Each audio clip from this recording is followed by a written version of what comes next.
And it'll come, oh, there we go. Right, good morning, everyone. Apologies for the late start. I'm opening the 1st of March, first day of autumn, Regulatory and Hearings Committee for the Waste Minimisation Plan.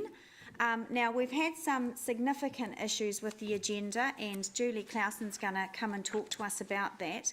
For those of you that have got your devices, there was an attachment with Claire's email.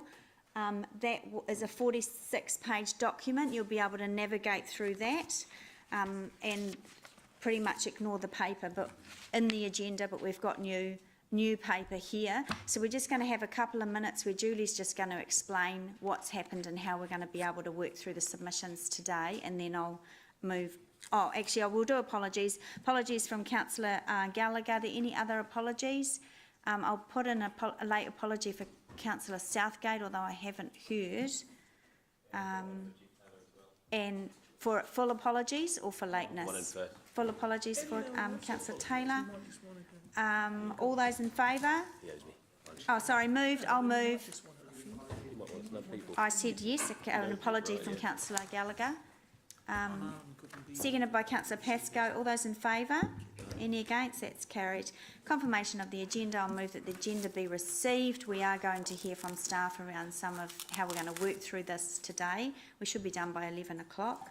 So we technically speaking don't have an agenda? Yes, no, we do have an agenda. We just need to be able to work. Well, Julie's going to talk about that in a second, but I'll move the agenda be received, seconded by Councillor Bunting. All those in favour? Any against? That's carried. Any declarations of interest? There are none. Okay, Julie, over to you. So that's what Julie's sitting there and going to tell us. But we've approved it, that's my point. Yeah, no, this is okay. This is okay. You've got the agenda in front of you, and we'll work through the minutes, etc. But let's listen to Julie. My apologies for the confusion. We have tried to present the information to councillors in a different format, and unfortunately not all the bits got to you. So if I just talk through what we have in your agenda paper, and then I'll talk to you about the separate piece of paper that you have, which is also on your OneDrive. So on page 11 of your agenda, you have the report that Charlotte has prepared, giving the summary around the submissions that were received. And then on page 27 of your agenda is where we start presenting all the submissions. Traditionally, we have put the submissions by submitter. In this case, what we did is we tried to put the submissions by question, so you could see all the responses to that particular issue from all the submitters. To help you navigate through that, there is an index of all the submitters from page 27 through to page 49. So that tells you who the submitters were if they provided their name and their profile about them. So you can refer back to them if you see a response that you want to look at. On page 50 of your agenda is the first question. And again, my apologies for the way it's been printed. It makes it very difficult to read. It should have been swapped the other way round. So we have the question 1. And then you'll see a little table that goes, there were 329 yes responses, page 50, so 50 of your agenda, yep. So 329 yes responses, 12 no responses and 1 did not answer. Doesn't say that online, Julie. Page... It says 1 yes, please recycle all plastic containers. You just above that, oh. And what then we've done in that table, so the first column is the total responses. In this submission, Go Eco put out a survey that they got their members to respond to, and so what we've done is identified the Go Eco submissions because they sent out a pre-populated form effectively, which is great, but it meant that generally the responses coming back from that group were the same. So you'll see there are now two other columns in that first table. The unique submitters, which are individuals, and then we've got the Go Eco submitters, so you can see those. So of that 329, 106 came from the Go Eco template that they sent out. Then what we've done is, for each person, each submitter, we've put their commentary. So they had an opportunity to make a comment about this question, and we've listed all those. So if you wanted to read through and get a flavour for what people are saying, it's all in one place for you. Julie, is that the full commentary Yes. of what they put in their submission? Yes. So there's nothing No. kind of missing No. apart from where you need to click on to the attachment if there was an attachment? Yep. That's right. Thank you. And then question, so for example, in question 1 on page 69 of your agenda, we've listed all the Go Eco responses out in a separate section, so you can see those together and see that was the standard response. Question 2 starts on page 73 and question 3 on page 120.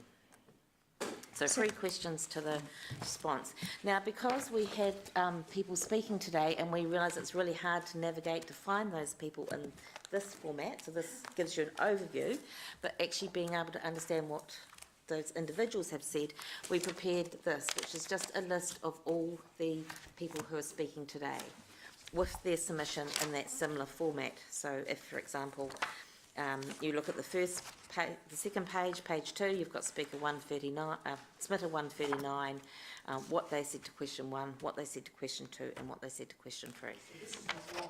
No. Yes. It's very hard to Yeah. navigate through. So Yeah. for those of you that are working on the electronic, you'll be able to just, if you're on page 1, you'll be able to click as we go through the submitters. It will take you directly to that page. For those of you... Oh, okay. Sorry. I know. Sorry, Councillor McPherson, I hadn't realised that. Can I please come and have a talk to you about that? I have to do the Yeah, same okay. as the paper Yeah, people. all right. Okay. So when you're working through the You're paper, a paper person. when we get to each submission, when you're working through this paper, there are no page numbers linked to the submitter, so I've got those, so I will direct you to which page number. And they'll refer to the page numbers on the bottom of this document. Yeah. Yeah. If you're using electronic, yes, you can just click directly. If you're using paper, I'll direct you to the page.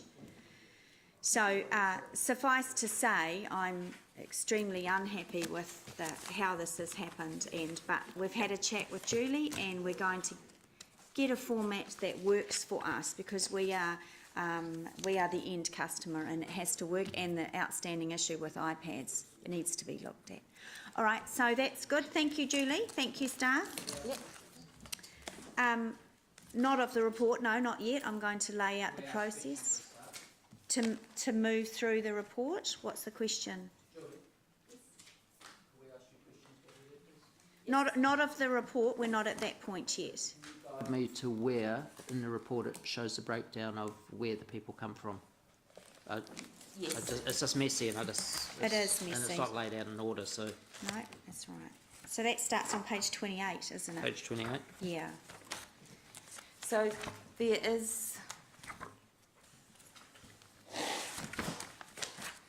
So where have you brought it all together to show what percentages are from what regions, or what countries, or what cities? so on page 28, we have got the suburbs there, and Andrew, my apologies if we haven't done the analysis on those suburbs. So can we have those before deliberations, because Yes. it's quite important for us Yes, to definitely. actually have a breakdown of who are our ratepayers who are commenting and who's commenting from New York, because Yes. they have a bigger world vision for the environment than the people who are paying for it. So we can raise those. Anything that you want to see in the deliberations report, we'll follow the same process that we have for hearings in the past. It would have We'll been do- helpful to have it today, but we can wait till the deliberations. Well, no, this committee's not deliberating. We don't deliberate. We just hear for the public. We just hear submissions today. And I will go through that process now. So thanks, Julie. I will lead the committee through the process. Great, thank you. So thanks everyone for that, and again, apologies. We will be sticking to time today. Our primary goal, of course, is not to speak. Our primary goal is to listen to the public. And each submitter will get, most of them are from groups, so most of them will have 10 minutes. You've got that, you should all have that sheet in front of you. And individuals will get 5. The bell will go, and that will indicate that they need to wind up. I will be sticking to time because submitters have been allocated a time.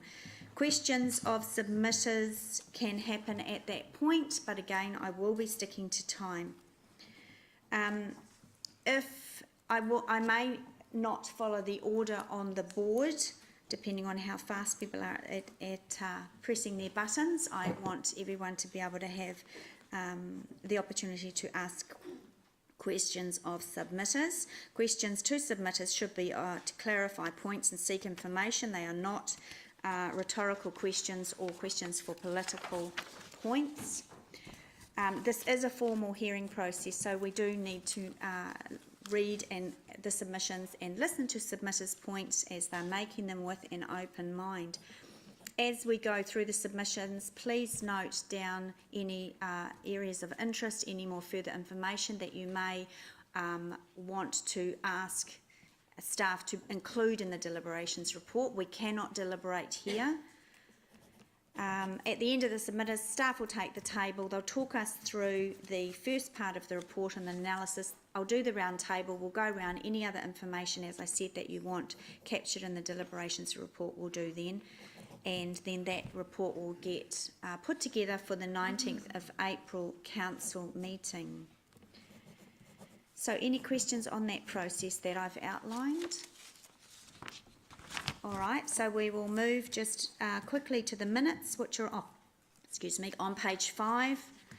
And these are the minutes of, this is a standard regulatory and hearings committee from the 23rd of November, and this was to hear an appeal for an objection for disqualification from dog ownership and some standard changes to parking restrictions and traffic bylaw register changes.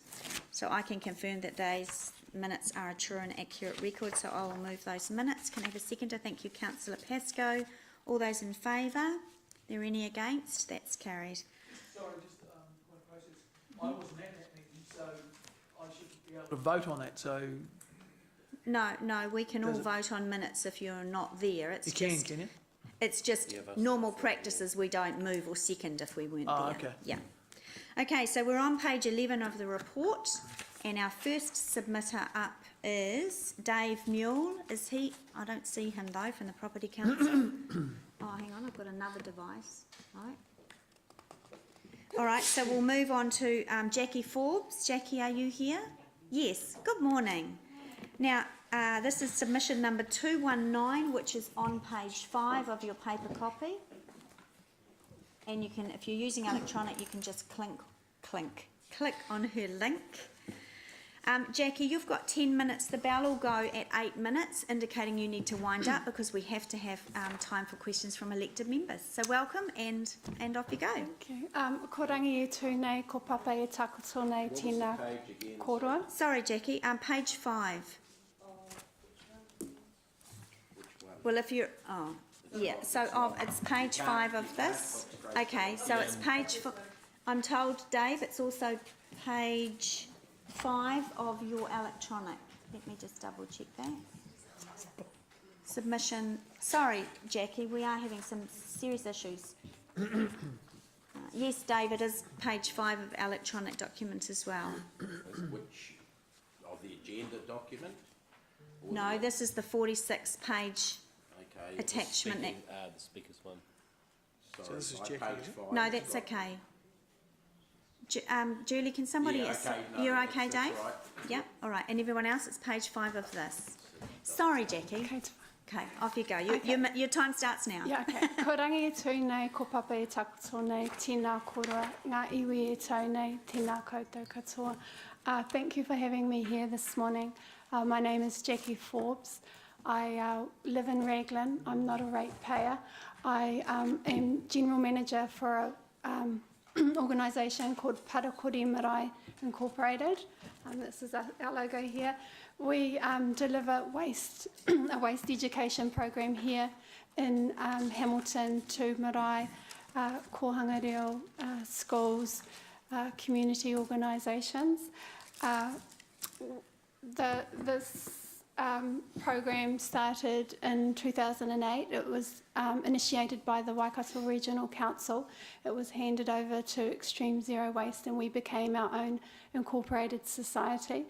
We now work largely in the North Island, delivering to over 250 marae sports clubs, community organisations, anywhere that has a place. We deliver a waste education program and we also provide them with free bins, crates, liners, signage and so forth.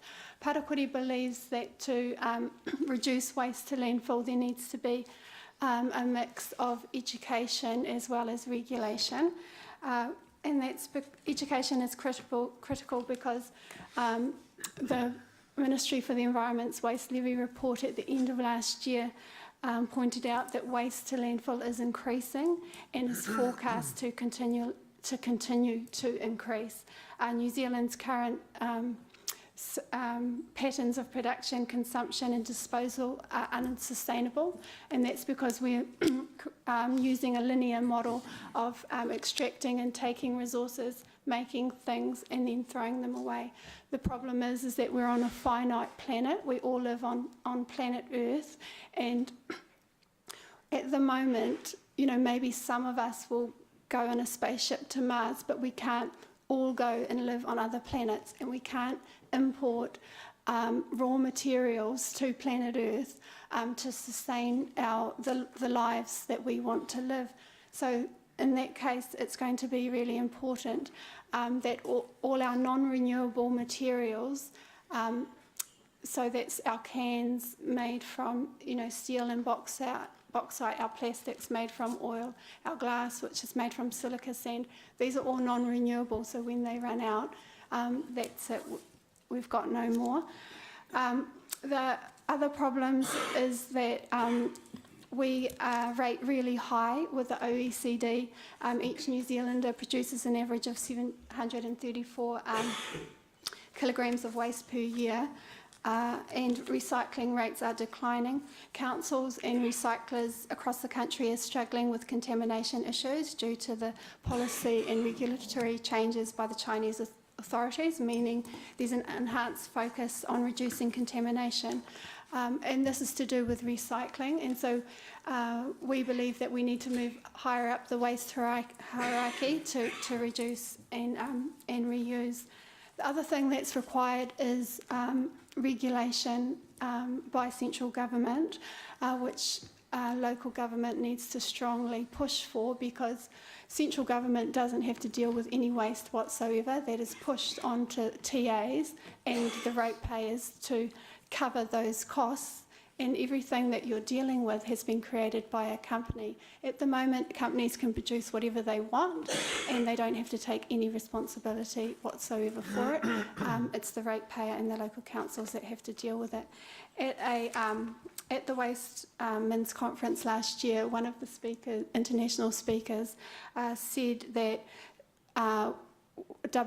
waste management and minimisation plans are ineffective in terms of reducing waste, that the only real effective mechanism to reduce waste is the waste levy, which is currently at $10 per tonne and has been since its inception with the Waste Minimisation Act in 2008.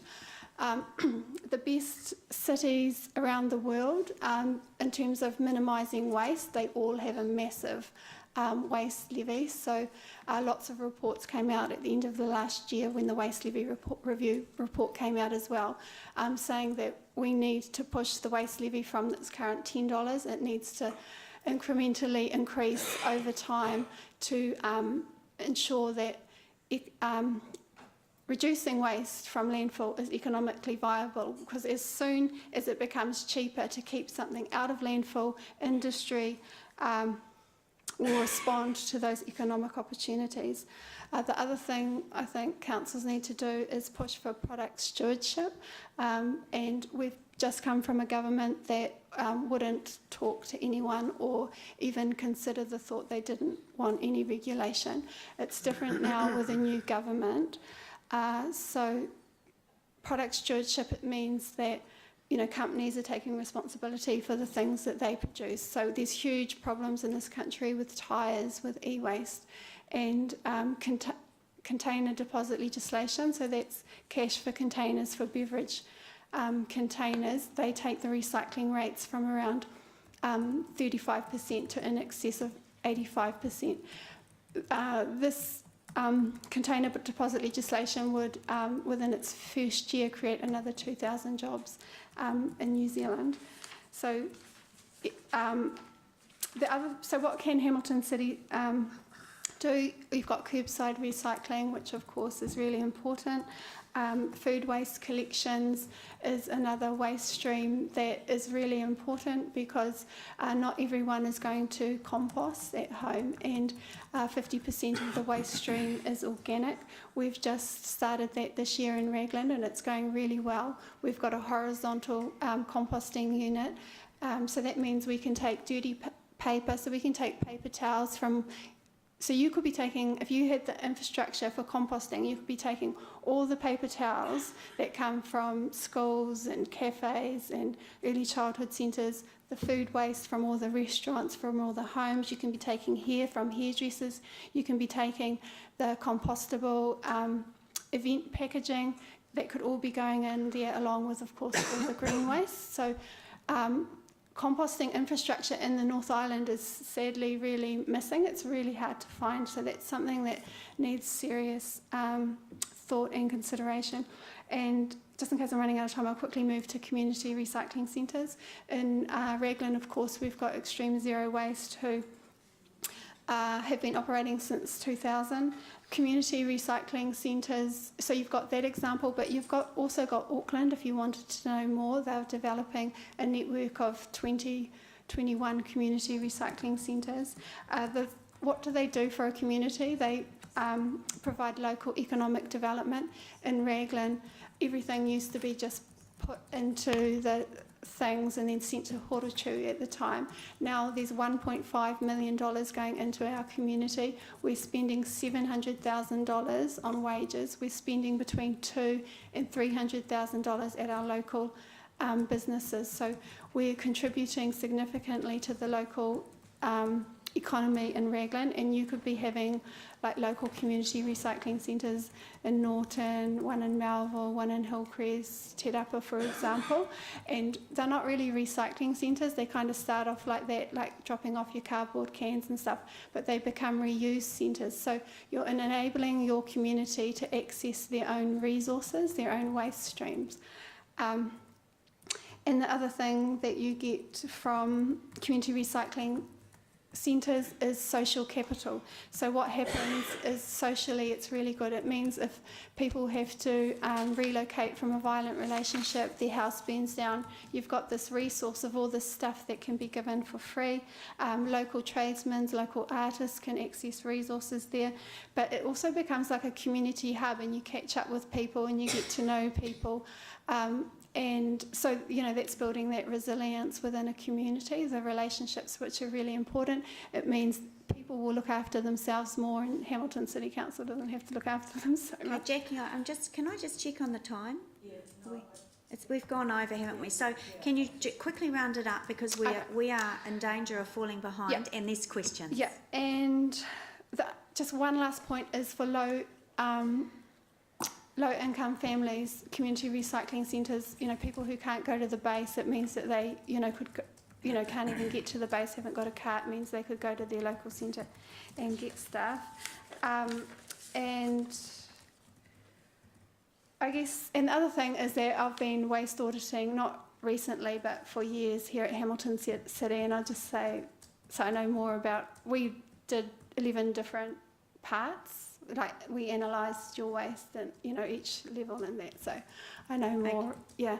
And, but I'd just like to say that you all do a really good job at reducing waste. Great, thank you, Jackie. So, elected members, we've got 3 of you, so if you can just ask one question, because we're over time already. Councillor Bunting, you're up first. Thanks, Madam Chair. Thank you for your really practical submission. As I was working with the waste minimisation team on the plan, and so a lot of what you're saying is familiar. I guess if I was to pick one question, as a local authority, our hands are reasonably tied apart from the lobbying when it comes to the production part of the waste hierarchy. Have you seen anything in your travels of something that local authorities can do that's a reasonably effective way of producing less waste in the first place, other than just, you know, banging on the government's door? I guess the only tool you would have would be through education. Yeah. Can I ask a sub-question, just a very quick one? Very quick, Councillor. Very quick. Do you, as an organisation, have much to do with the producers and about product stewardship yourself? Do you spend your time educating them as well? We communicate to our people about product stewardship, so we're just trying to make the words product stewardship familiar. People understand what it means. That's we educate about closing the loop. Yeah. That's one of our main focus, is closed loop cycles, and so product stewardship is, you know, helps to close the loop. So Great, thank you. Councillor Southgate. Oh, okay. Sorry, I was going to ask you in respect to, are you able to supply, just 2 very quick questions, are you able to supply the data on your outreach through Parakore, and also potentially the amounts of waste that have been diverted? Yeah, sorry. Yeah, no, I thought I wasn't quite next, but never mind. No, it wasn't there. They're on the wrong side. Yeah, okay. Okay. Carry on, sorry, Councillor, Cool. carry on. Never mind, I'm there. And the amount of waste that's been able to be diverted, I'd just be interested in that at some stage. yes, we can find out the amounts diverted in Hamilton City, and we work with 14 organisations in Hamilton City. Yes, just really useful background information. Yeah. And the other question is, you mentioned about moving high up the hierarchy, which I totally support. You didn't talk about avoidance and some of the, you talked about reduce. Have you got any views on the role that the city might or might not take in moving towards the avoidance of waste creation? Is there something that we can do through Local Government New Zealand, or what would you suggest? It's a tricky one, otherwise we'd all be doing it. Yeah, I'm on the behaviour change sector group for Wasteman, so we were talking yesterday about, and it's going to their TA meeting that's coming up, which is all about a national Sorry guys, I can't hear. a national avoid, reduce, reuse, recycle program. Yeah, I'd be really interested Okay, in no, that. so Thank we are you. way over time and we are having some serious technical issues. So last question is going to go to, I think, Councillor Mallet, you indicated earlier. Thank you. Thank you very much for your submission. I think during your, if I got this right, I think during your submission you said something about Raglan, and you talked about the centre there that's generating a whole lot of wages and that sort of carry on. Who's paying the money to pay for the wages? So the income comes from a mix of sources. So it's a community organisation. They have education contracts, they have litter contracts, they have the curbside contracts. So those contracts bring with them money, do they? Yeah, that's Okay. with So what's Waikato District. just explain what's an education contract? Who's your So contractee, contractor, or whatever it is? So the contracts, those are from WDC, but they also earn their own income through. Waikato District Council. Yeah, that's Okay. part. I think the 1.5 million, is roughly 40% of it is contracts with Waikato District Council, and the other 60% roughly is self-generated income through sale of product at the centre, or through to the recycling centre, as well as consultancy work. I think you just said roughly 40% of the income is ratepayer subsidy from the WDC. Is that am I right Yeah, in saying roughly that? contracts. Yeah. Thank you. Right, thank you very much, Jackie. Thank you for coming. Right, we are behind time, so we're going to have to catch up here because earlier last year we did agree, committee members, that the time that submitters are told to come and speak, we wouldn't hold them up. They've taken time off work, etc. So it's really important we stick to time, irrespective of all the significant technology issues we're having. So the next submitter is number 223. And this is on page 8 of the paper and hopefully page 8 of the electronic. And it's Sonia Fursden and Anna Casey Cox, who this second device, oh yes, no, different faces. I was going to say, it says they've arrived, but I don't see them in the audience. So you can introduce yourselves. Now you have 10 minutes. Claire will ring the bell at 8 minutes. You need to wrap up so we've got time for questions. Kia ora koutou, ngā mihi nui o te rā. Ko Camilla, Katimila tōku ingoa. Ko Tanya Ashman no Go Eco, te whare taia o Waikato Māua. Ka kōrero māua ki te kaupapa Parakore. Kei kirikiriroa a Māua Kāinga. So, good morning everybody, I'm Camilla Kaitimelis. This is my colleague Tanya Ashman. We're from Go Eco, the Waikato Environment Centre, and we both live in Kirikiriroa and call it our home. And we're here to talk about our submission about waste minimisation of this city. Kia ora. So here's the problem. We have increasing waste going to landfill. From 2012 to 2016, Hamilton had a 33% increase in waste going to landfill. Diversion rates from landfill are also falling. People and businesses are not recycling to the same extent. 2008, we had 34% diversion. 2016 had a drop to 27%. Most of our recycling is actually sent offshore. Successful recycling depends on a stable commodity market. Climate change, political instability, and the oil prices may have negative impacts. Already nations like China are starting to decrease the amount of recycled products it wants to process. Production and consumption. We can no longer afford to have a disposable throwaway.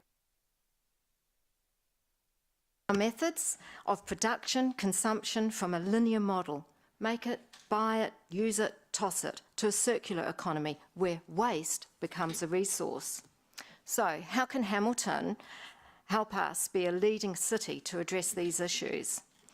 Firstly, we'd like to suggest regulation.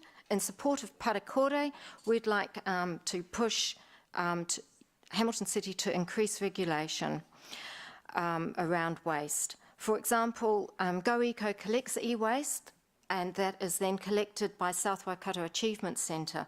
Now and again we hear stories of people saying, oh, we know someone who collects e-waste and recycles it, but they do it a lot more cheaply than you do. When we investigate a bit further, they're not doing it to Ministry of Environment standards. It is difficult for the public to make wise choices when there isn't a recognisable licence or accreditation system. We would encourage Hamilton City to put that in place. We also would like to encourage Hamilton City to push for an increase in waste levy and product stewardship, as was mentioned by Jackie and Parakore. Secondly, we'd like Hamilton City to adopt a zero waste goal. Zero waste is the overall goal of the Waikato Regional Council's Waste, Resource and Efficiency Strategy. It makes sense to share an aspirational goal of zero waste. Other city councils such as Wellington and Auckland, and we've put those statistics in our submission, have gone along this line. We would like Hamilton City Council to implement the proposed curbside service, which will provide a diversion improvement from 30% currently to 50%. We emphasise the importance of providing an organic compost collection. Green waste is a major component of our landfill bags. Diverting this from landfill will reduce production of greenhouse gases also.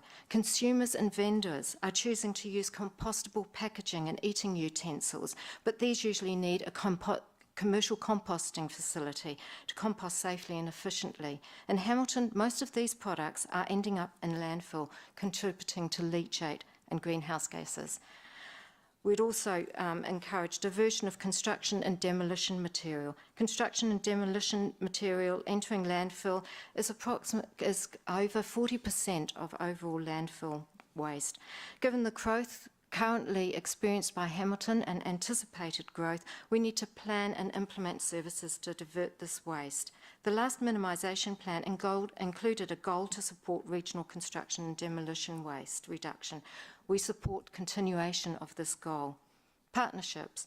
We encourage the City Council to adopt a sustainable procurement policy. Support your local community. Keep taxpayers' money in the region. For example, community-led resource recovery, as we heard from Parakore, activities provide positive outcomes for the local economy via employment creation. The more labour-intensive activities such as prevention, waste minimisation and reuse create an average of 6 to 8 jobs as compared to 1 created when we just send things to landfill. Social enterprises create a multiplier effect where $1 spent on wages can be multiplied nearly up to 3 times because they're spent into the local economy. Event waste. The Council really needs to lead by example at its venues and events. The Council should require all events in their facilities to implement best waste minimisation practice as those developed by Beyond the Bin and others. Waste minimisation events provide a great platform for education, which leads on to education. To reduce waste, we need accessible education. The Council could work more closely and support community groups to deliver education that aims at reducing waste. We need community engagement and awareness of the waste hierarchy, issues, priorities, closed loops, and circular economies that we've discussed before. Waste, we can't sweep it under the carpet. It's not a sexy topic. But to be a sustainable city of the future, waste reduction and resource recovery is one of the most important things we need to do well. Thank you for listening. Thank you for very concise submission. We'll go to questions now, and our system is working. Councillor Henry. Thank you so much, and thank you for your fabulous submission. Really appreciate it. Just one question, because I want to ask it before as well, but I can ask you too. About the waste levy, it's at the moment, it's $10 a tonne. Yes. Do you know from other councils or from other places, how high should we have it to really make a change? Because that's what it's all about. When it hits the pocket, we're changing. It depends on the country and it depends on the population because of different cultures. So I've learnt here that if it goes too high, then people start dumping. But I think it could go up at least another 50% from what it is now. And also businesses, so that's the household rate for dumping, and businesses can go a lot higher because they're producing a lot more. They actually get it cheaper than the $10 a tonne. So they can't get away with dumping tonnes and tonnes. Yeah, that would be too obvious, wouldn't it? Yeah. Thank you so much. Right. Thanks, Councillor. Councillor Pascoe. Yes, thank you. And thank you for your presentation today. It was really interesting to hear a succinct presentation. You mentioned 33% more between 2012 and 2016 in Hamilton going directly to the landfill. That sort of suggests to me that, 1 in 3 houses in my street has added an extra black bag every week to their rubbish collection. And I don't kind of see that. Have you got stats that show where that increase has come from? Is it residential or commercial or? That's all our waste going to landfill, so that's not just residential. Okay, and that's just in Hamilton. Your comment, I think, was that Yes. was Hamilton's Yes. increase. Yeah. According to- Be quite interesting because in terms of where you might or we might want to target education, which is the main sort of one of the main outcomes of the submissions is around improving or increasing education. It would be important to know that so that we can actually target the education towards those sectors where the increases are occurring. But thank you. Thank you. Councillor Mallett. Thank you. To what extent do you think increasing the rubbish to the landfill is a product of, and it's sort of like from Rob's question, that in actual fact we're a bigger city and when there's more going on here. So in actual fact it may not be quite as dreary as you think. The per capita exposure, amount of rubbish going to the landfill, I'd love to know that figure. I would like to suggest, regardless of whether we're a growing city or not, we cannot keep on putting our rubbish into Papatūānuku. So we really need to consider how we're going to deal with our waste, how we're going to divert it and utilise it. So what's the problem with stuff going to landfill? You know the answer to that. No, give me an answer. No, I want an answer. Okay, so firstly, it's a waste of I resources. don't ask questions I don't want to answer for. So it's throwing resources that could be used again into a place that it's very difficult to recover them from in the future. So, for example, to recycle an aluminium can will use about 20% of the energy it would cost to get it from its raw materials. Secondly, when we put waste in landfill, if we mix it with organic waste, it breaks down anaerobically, which produces methane, which is a greenhouse gas that's about 34 times as strong as carbon dioxide. Thirdly, it also produces leachate, which is basically a toxic liquid. Most of our landfills around the country are close to waterways. Many of them don't have a lining, or it's like between 10 centimetres and a metre of clay, which is not necessarily We line them now, though. future-proof. Yeah, but there's still many that are functioning across the country that aren't. Mm-hmm. The ones that Hamilton uses are considered Class A, but they're not going to last forever because it's a They layer fill of up, clay. don't they? They Yeah, fill but up and then you go on and do another one. Yeah. Yeah, but the lining won't last forever because it's a lining of clay, so that will erode and it can break and. So all the sorts of lining things. will last longer than the rubbish in there, you reckon? Well, most of the rubbish is going to last forever because, as I said, a lot of it's breaking down anaerobically, so it's just becoming smaller parts. Plastics will last forever. So they basically have the potential, and often do, poison our waterways, leach into our waterways, they pollute our air, they reduce the quality of land. So once the landfill is filled, it gets covered with about 1 metre of soil on which grass is grown, and you can't really use it for growing or productive land because it's basically just all this toxic stuff underneath it. So basically it destroys our earth, our water and our air and waste resources. And potential food production. Yeah. Okay. Great, thank you. Councillor Southgate. Thank you. My question's just about the events. You'll be aware that we are targeting a couple of events in the short term, but we need to do more. My question is, would Go Eco, because it involves quite a large volunteer base to really get the education and people understanding what they can chuck, would Go Eco be interested? I know there's a funding issue there, but would the Go Eco be able to provide some support in that? At the Waikato show, it fell down this year because Tauranga couldn't come and sort it, and Raglan was a little bit busy at the time. I'm pretty sure we'd love to help, and especially if you say that word funding. It's always about resourcing, but we'd be very keen. Okay, because the volunteers are a very important part of that. Yeah, and we do have quite a large volunteer base that would, I'm sure, You be keen do. to help. Thank you. Great, thank you. Thanks again for coming to talk to us today. Thank you. Thank you. Right, the next submission committee is 139, and that is on page 2, and I'd like to invite Sky Sloper from Plastic Bag Free Glenview down to the table. Good morning, Sky, welcome. Good morning. So you have 10 minutes, the bell will ding at 8, but wind up, and so elected members may ask questions of you. So your time starts now. I'm just passing out our business cards for Plastic Bags Free Glenview. I push this button here. Oh, it's on. Okay. And also, just as a way of inspiring people, these are the bags that we're making. We make these bags and we hand them out at our local Glenview supermarket and encourage people. We're giving them one bag and we're encouraging them to start to bring their own bags.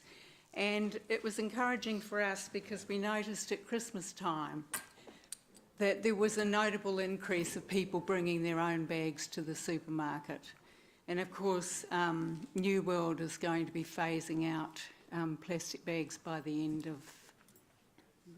this year. The other thing, I was talking to a couple of German guests of mine this morning, and they were saying that in Germany, there's kind of you put your bags up on the counter at the same time as you put your groceries up, and that includes your plastic bag or your paper bag, of which you pay for every bag you use. And so most people have the habit of putting their bags back into the trolley and taking them to their car that way, or they bring their own bags. So, yeah, I think we're a great believer in the carrot and the stick. So to encourage people to do things in different ways, but also have some consequences if they don't. Also, people have been talking this morning about manufacturers having to take responsibility for their waste, and I think particularly around the plastic numbers. So I was told just yesterday that Hamilton Council is going to back away from recycling all the numbers of plastics. No? Okay. No. Okay. Somebody said they'd received an email about that. Okay. Well, that's good to hear, because I think manufacturers need to be producing plastic that can be recycled. And hopefully this new government will encourage industry that can use all those plastics.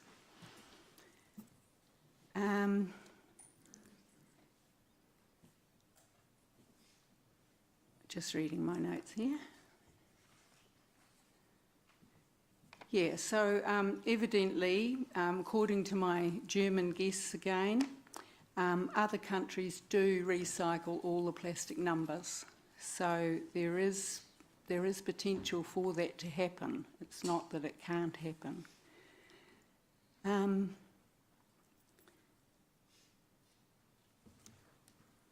So, yeah, a contract to include where opportunities present themselves. Talking this morning about composting and how important that is, that food waste, etc., can go into compost rather than landfill. We have a big problem with plastic, of course, in landfill. I put in my submission, I said that all bags out at the curb should be paper bags. However, with further research and discussion around that, the paper bag itself will cause methane. So our little sewing bee was having discussions around this, and we were saying, well, bags with wheelie bins with lids, they would be the answer. But of course now we've got such high density housing starting to happen in Hamilton. Where would you fit all these bins out on the curb? So it looks like a recycle type, a compostable bag is the answer there. But of course to also divide the rubbish up more so that the rubbish can be going to compost, that we have a compost bin with a lid on it that can go into landfill. I mean, not into landfill, into compost is really what's needed, and that's pretty much me. Okay, Sky, that's great. We'll go to questions now. Councillor Southgate. Thank you for the good work you're doing. Lovely looking bags too. Are you getting, noticing a lot of people in Glenview picking up on this at a local level? One quick yes, we feel encouraged by people's responses. They say, oh, wow, this is fantastic what you're doing. So, yeah, I think it's education, but it's also inspiring people that they actually see that there's people sitting down sewing these things.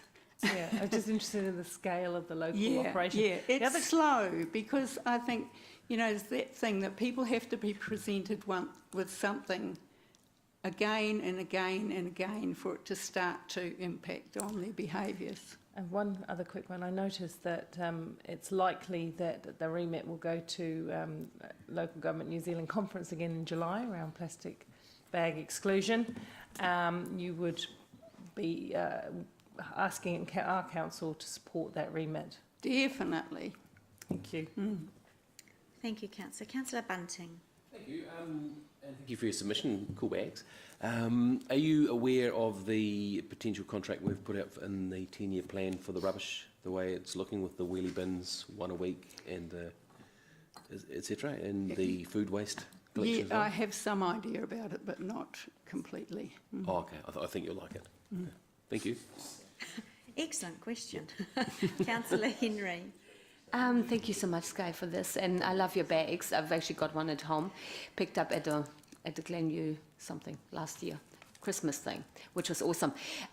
Just a couple of questions. Have you approached like the intermediate schools that do a lot of sewing, where they could do something which is part of the education program for recycling? Yes, we have had some conversations with the Glenview Intermediate School. Yeah. It hasn't actually come to anything as yet, but we have had some conversations hoping that that the classes in their sewing class could actually making some bags. Yeah. Okay. And do you need more material? Okay, you can ask that one offline. The answer to that actually is no at the moment. Great. I know that sounds, but good. all this material most of this material comes from curtaining shops. And it's just incredible the amount of excess material that curtain shops have. And of course material is one of the big problems, again, in landfill. It causes huge So that's problems. great because you're recycling it, aren't you? Yeah. You're recycling. Right, I'm going to go Thank to you. Councillor Pascoe. Yeah, one very quick question, Madam Chair, and thank you for the Sky for your submission this morning. You mentioned New World Supermarket in your submission. My understanding from my wife, who does most of the shopping, is that if you take your own bag into New World, they will give you a small discount on your grocery bill. Thank you very much for bringing that up. Is that, I mean, to me, that's part of the Yes. community partnership Yes. that everyone's looking for. Yes. The feedback that you're getting, is that working? You know, I mean, I haven't heard anything officially from New World or from Foodstuffs, but is it, I see people, you know, obviously will see it as a bit of an incentive, but is that the sort of thing that we should be encouraging through education to try and get these things to actually work? I think definitely, and I think what Glenview is doing is great. We've also, some of us have made our own little produce bags, little drawstring produce bags, and we've talked to the manager up at Glenview and he said yes, he will include those in the bags you can take.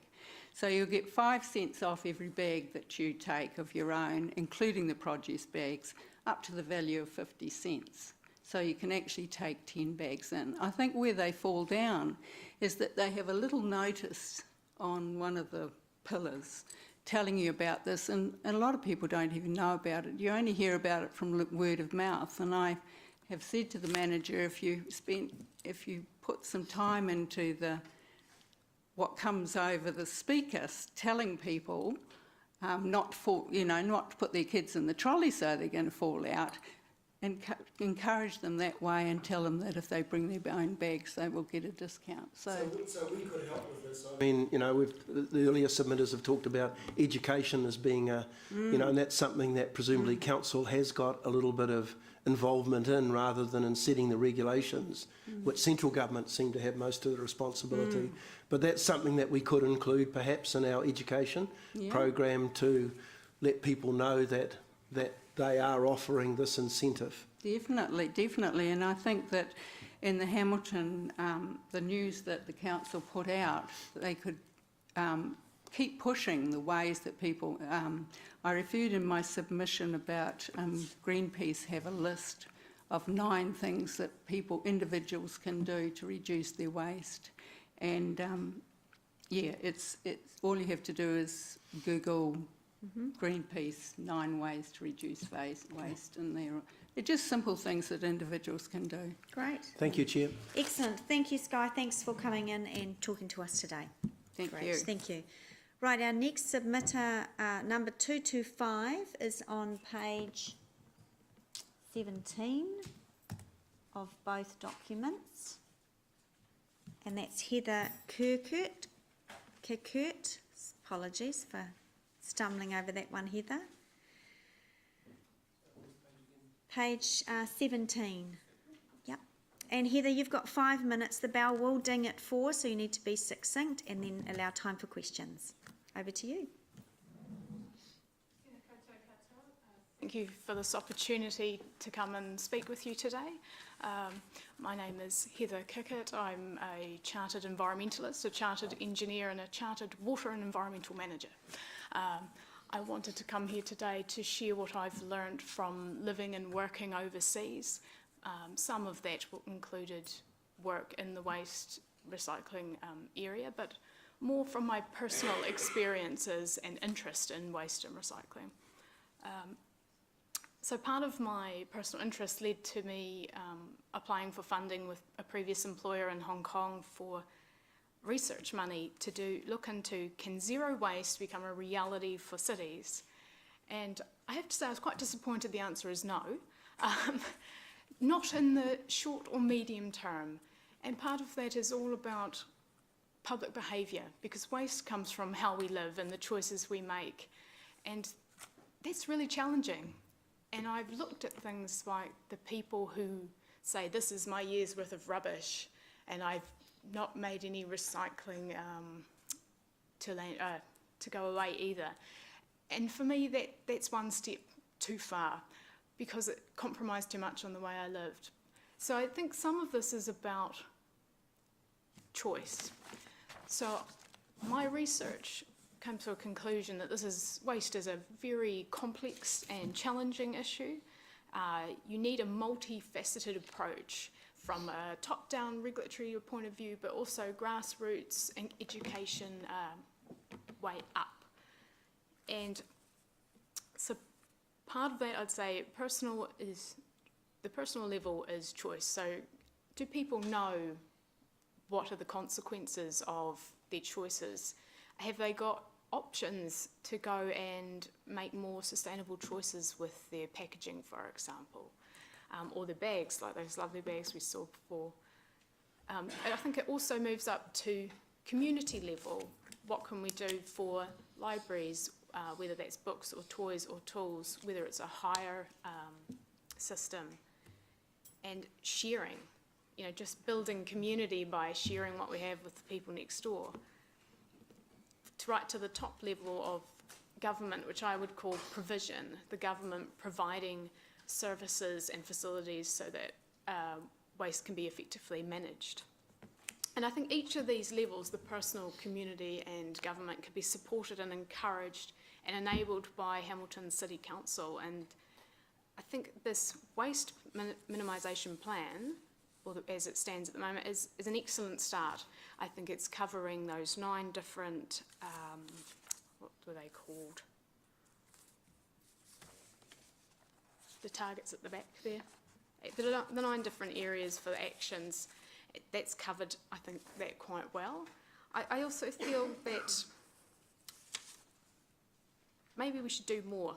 Should we aim high? Let's look at that long-term goal of zero waste, but by which I mean zero waste to landfill.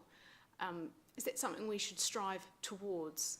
It may not be achievable with current systems, and it may not be achievable in even the medium term, but by aiming high, I think we can achieve more than setting our goals quite low. I think the proposed plan has achievable targets, which is excellent. I don't have enough personal experience to say how much we could push ourselves more on those targets, whether these are easy or should I say too easy, or just good. So just to conclude this and pull it all together, I think we need more data to make more informed decisions so we can target the initiatives that are proposed, and celebrate our successes. I think we need more lobbying of the central government to push these things, making national standards for reuse of secondary raw materials. And, you know, Hamilton City Council could make it that we must use these products in our roading and footpaths, so that's got a certain percentage of recycled materials, say 5% of construction waste of concrete. So I think waste is a resource. We should work towards high lofty goals to get good aims, and I think our plan is an excellent starting point. Great, thanks Heather. We'll go to questions. Councillor Mallett. Did your research include an analysis of the risk of non-compliance? And by that I mean people know, people know about recycling and sorting, but people also know that, well actually I don't know if people do know, but they figure out that not everyone's going to do it right, and if one person doesn't do it right, it spoils the whole batch of recycling. So to what extent do, and I know the people at our end, the people who deal with the waste are very aware of the damage that's caused, but to what extent do the people who, your first line of people is the people who do the resorting in the house, do they understand the risk that's involved? I don't think people do realise that if they don't wash out their milk bottles, that some poor soul is actually manually sorting that and has to deal with it. I guess it's all down to that education, pitching it at kids to take home to parents, and there are many ways of doing education. Okay, and the other, so there's a risk of people doing it through ignorance. There's a risk of people just doing it malevolently, the dirty rats and that sort of stuff. But the people can just make mistakes. Yes, I think. Okay, that was not part of my research. There is equipment that takes things like plastic, shreds it and washes it as part of the sorting process. That bypasses whether people are ignorant or make a mistake. And that's generally what I've seen happening overseas, is it's sorting at the council side, not at the individual side, as much as that makes it. But okay, and that's good. That's a very useful answer, because we rely a heck of a lot on, with all due respect, and this is meant with a lot of respect, that we've got a pretty ignorant population in terms of 1, 2, 3, 4 plastics, what mixes together, what doesn't. So that's, if we can avoid that, which is, you can get catastrophic results if people mix their stuff up wrong, the whole batch is ruined. So, okay, so if at the back end you can avoid some of those things, that's a step forward. All right, thank you. Thanks, Councillor. Councillor Henry. Heather, that was a really comprehensive submission. Thank you. I just got one question. You said in your submission that with the towards the zero waste, and this includes for industrial and commercial businesses who contribute 78% of Hamilton waste going to landfill, which is quite high, isn't it? Do you think we do in our plan enough to work with the commercial and industrial side, or we could do more? The easy answer is I think we should be doing more, with them being such a large source, that more could be done. And that's where the data is important. What is the nature of their waste and how can it be reduced? Whether that's working with them. I know Singapore have done that with working on packaging, for example, right. But that's the nature of their industries in Singapore. Yeah. So it's what are our commercial and industrial people producing, and how can we work with them to reduce that? Maybe set some lovely targets of, well done, here's a council green stick for your website. You've reduced your waste by 10% or whatever. Okay, yeah. Incentive always works, doesn't it? A little bit of an incentive or a reward. Yes, reward. Yeah. It's good PR. Yeah, to absolutely. recycle. Yeah. Thank you. All right. Awesome. Lovely. Thanks very much, Heather. Thank you for your time. Our next submission is number 184. It's on page 4, and it's Stein Sorensen speaking on behalf of Ella Van Gool. Good morning. Welcome. Stein, you have 5 minutes. The bell will ding at 4, but you need to allow time for questions. And yes, you have a PowerPoint for us, so we'll get that set up for you first. Of Ella Van Gool, it's on your sheet there, yep. It's on the printed, it is on the printed sheet here. Yep.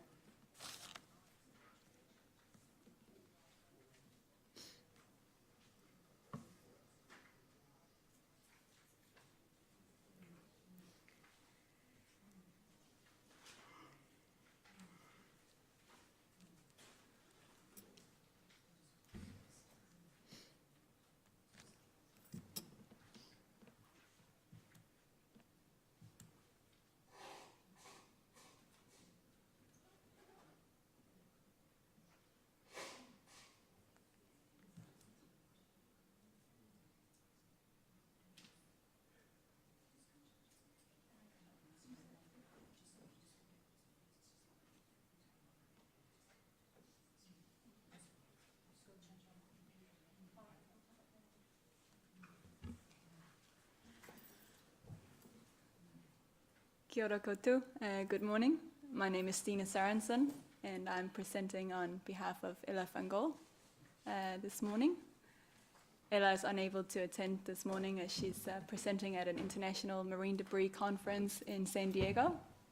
So I promised her to show up today, and I'll do my best to convey her opinion, and I'll try and answer your questions as well as possible in the end. Otherwise, I'll be happy to get you linked up with Ella, and she's happy to correspond with you. So Hamilton has a serious litter problem. The presentation is up here. Ella's prepared this one. It's also in front of us down here, so if we're Oh, you not can see looking it. at Great. this. Yeah. Awesome. Yeah. Ella is a resident of Hamilton. She's also conducting a PhD on marine debris in New Zealand, and particularly its relationship to waste management practices. She daily commutes on bicycle throughout Hamilton, which causes a lot of inspiration for her project. So we've heard this a few times today, but here's just the bad picture, sort of to paint the picture. New Zealand's not performing particularly well compared to other OECD countries.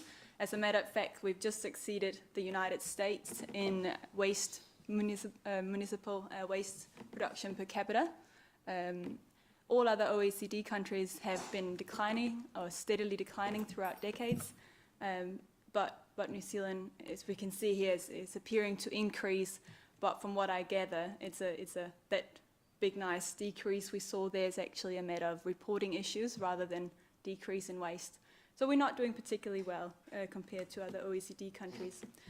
A big problem with littering and waste production is that at least, it's estimated that at least 2% of this waste will eventually make its way to the ocean, and it'll end up as marine debris. And I'm sure you're all aware of the issues that causes in the marine ecosystems.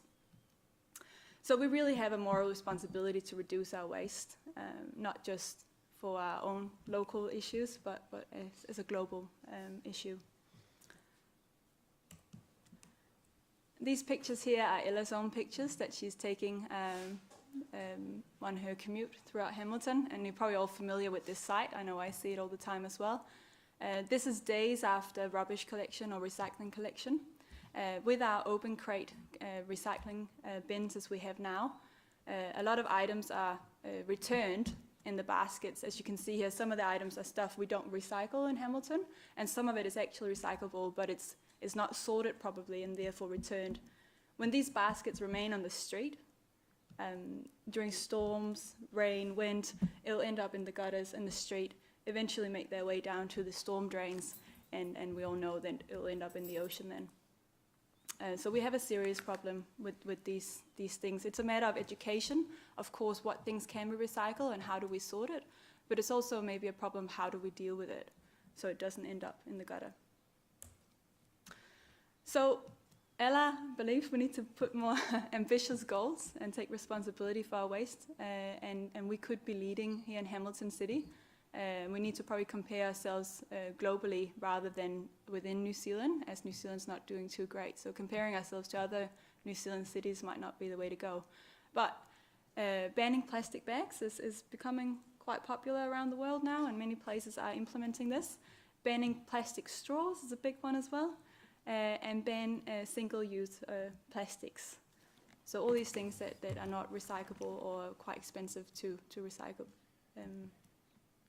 Again, it's been mentioned a few times before, creating zero waste events also increases the awareness amongst residents and is an important image to paint as well.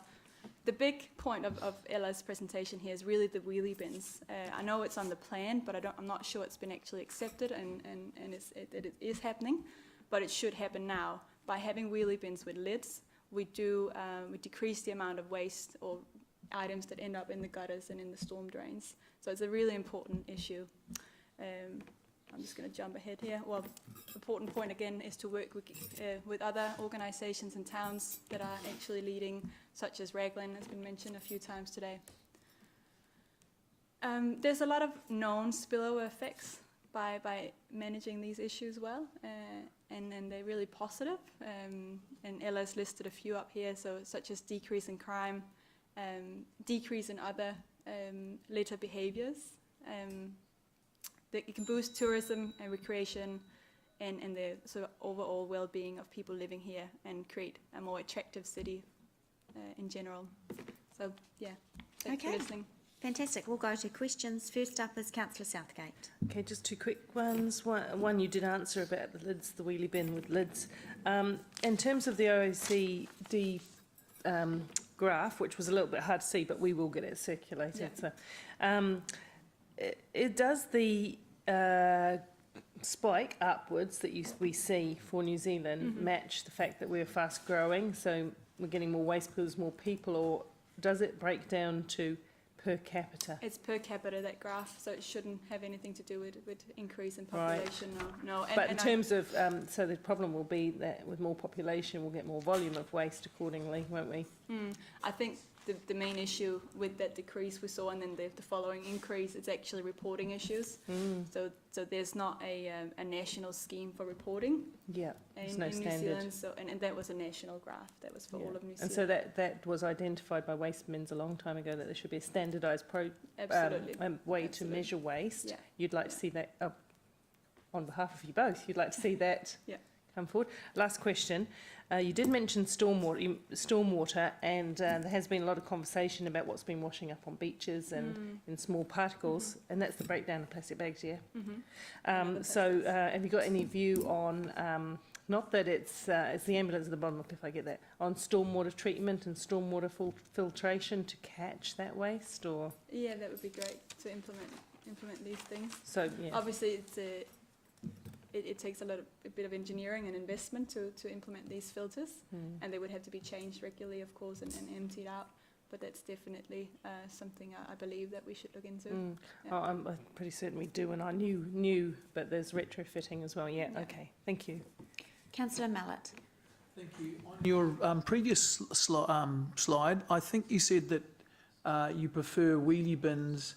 That's just because stuff doesn't escape from them, rather that's got no implication on recycling or sorting rubbish, does it? Is that correct? No, I mean, that's all part of it, but that was to sort of put another emphasis on it as well, that there are issues related to items escaping the current system. So that was, you're not suggesting wheelie bins will improve people's ability to sort and recycle? No, that's an educational issue, yeah. And I'm not saying that that's going to minimise the waste neither, but it will minimise the amount of marine debris, potentially, and litter. Because the lid will stop stuff running away, yeah.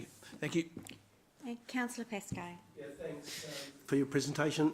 Why are third world countries like Rwanda and Myanmar able to do things that we are apparently, if they're improving their waste into landfills and we're not, what are they doing that we're not to achieve these things? Well, I wish I could answer that. I don't actually know. Okay, no, just surprise, unless it's central government or however, it certainly wouldn't be education, because my experience in some of those countries, and I haven't been to those two, is that waste is that rubbish waste is everywhere in countries like Vietnam and Cambodia and so forth. Yeah. Oh, I believe a lot of the responsibility lies with the government, so the central government. So, the lack of so it'll be levies, central government telling them what they can and can't do. potentially. I'm not aware of their practices. Okay, thank you. Yeah. Great, excellent. Well, thank you very much. Thank you. Right, next submission is number 228. It's on page 20, and it is Sarah White. Sarah, are you here? There you are. Good morning, welcome. Sarah, you've got 5 minutes. Bell will ding at 4 minutes, and then you need to wind up for questions. Morning. So my name's Sarah White. I'm a ratepayer and I live in Hamilton. So I'm here because of my personal interest in reducing waste. I would like to see Hamilton become leaders for the rest of the country. So we've just heard around the world, we've got other countries leading the way. How about we make decisions to lead the way for the rest of our country? Let's radically reduce our waste. There's a quote I found on the council's website that although we pay for the collection and disposal of our rubbish, how many of us have asked the question, what is the impact of our throwaway mentality on the land, water and air that we rely on? I think it's time for us as leaders to change the way we think. Anything going to landfill is thought of as thrown away. Really, we've heard that it's buried in the earth. Our beautiful, clean, green New Zealand. So these days, plastic particles are found in the fish we eat. Straws are being pulled from the noses of turtles who are crying out in pain. And it's time for change. It's time for us to take a stand for ourselves and for future generations. So we deserve better. The status quo is not an option. For me, I think it's time we set a big target. As mentioned previously, let's look further ahead, possibly to 2050. Let's set a target for 100% zero waste to landfill. And then we need to set something more achievable. So the next 6 years, what is proposed so far is pretty good, but I think we can do better. We're at a time in the world where things aren't working as they are. Educating people is an opportunity to change the way we live. For me, it was recently being added to a New Zealand Zero Waste Facebook group by a friend that inspired change. I now have a Bokashi bin in my home for all my organic waste. I choose to buy items in glass that I then reuse those containers. I avoid items in single-use plastic. I refuse straws and have even bought my own metal straws that I carry around in my handbag. I have my own chopsticks, and today I've even got my own container so that when I go grab sushi for lunch, I'm not grabbing a container that will get thrown away after one use. In making these changes in my life, I'm seeing changes in my friends' lives too. It's a small knock-on effect, but I think at a bigger level, there are bigger changes to be made. I'd like to see the implementation of green waste collection. Not everyone has the space to compost in their home or has that time. Increased recycling is needed and already had been identified. I think, going ahead with large bins like you can see in the Coromandel and take all plastics. Don't make it harder for people to be sorting. Let's make it easy for them. Council has the opportunity to work with businesses in the community for more innovative ways to reduce waste. Event waste management is an excellent education opportunity, and Hamilton could be setting the standard, especially as the event city we want to be. And I'd love to see the Hamilton City Council be setting the example to radically reduce their waste. I don't have all the answers of how we get there, but amazing things are going on overseas and in other parts of New Zealand. I'm grateful for the other submitters today and sharing their ideas, and I support those wholeheartedly. We're a country full of entrepreneurs who are great problem solvers, and I see people coming up with amazing ideas to make this vision a reality, not just for our city, but for, all of New Zealand. As kaitiaki of our land, it is up to each and every one of us to look after it for our future generations. Thank you. Great. Sarah, was this your first time presenting to Council? Yes. Yeah, you've done really, really well. Thanks. Well done. Okay, we're going to go to questions. Councillor Millett. Sarah. Hey, you have a bit of a luxury that we don't have. We have to look at a whole lot of other things, not just, or today we're presenting on talking about waste minimisation. And one of the reasons a lot of this stuff doesn't get done is it's just not economic. And I think everyone would accept that you know, it doesn't fund itself. Given what parts of council spending would you or would you consider we could cut back on, or should we increase rates to fund these things?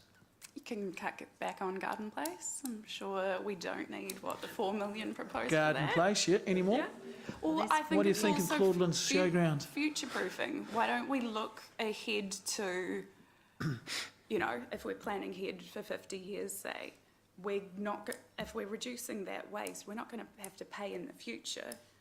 You know, I think we can be smarter with the way we're doing things, and that it's partly, staff. But markets are smart enough that they will factor in, if recycling was really good business, there would be tons and tons of people. You talked about the entrepreneurs. There'd be tons and tons of people out there recycling. At various times, the commodity prices go up and down, and suddenly plastic's not worth anything, or recycled plastic's not worth anything, or sometimes it's worth heaps. And at the moment, I think it's on the edge, a lot of that stuff. So it does require some degree of subsidisation, and that can only, if you're asking the council to do it, that can only be done by us taking more rates from people, borrowing more money, or cutting other expenditure. Councillor Mallet? Yeah, and it was quite clear. I asked which one. Yeah, and you said Garden Place. What else can go? I don't know. Have you got a list? You know, I'll bring you a list. where's the spending? Yep, I'll come sit down with you. I'll Let's give you my work out where recommendations. to cut. You answered the question well, Sarah. Yeah. There's changes that need to be made, and I think, you know, this supports the earth that we live on in making these changes. So other little things, you know, aren't as big a deal. All right. Yeah.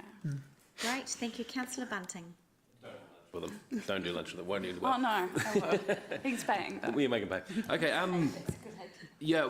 One thing that really, thank you for your submission, and one thing that really stuck out to me was that you made a lifestyle change. Yeah. Because of a Facebook joining habit, which was cool.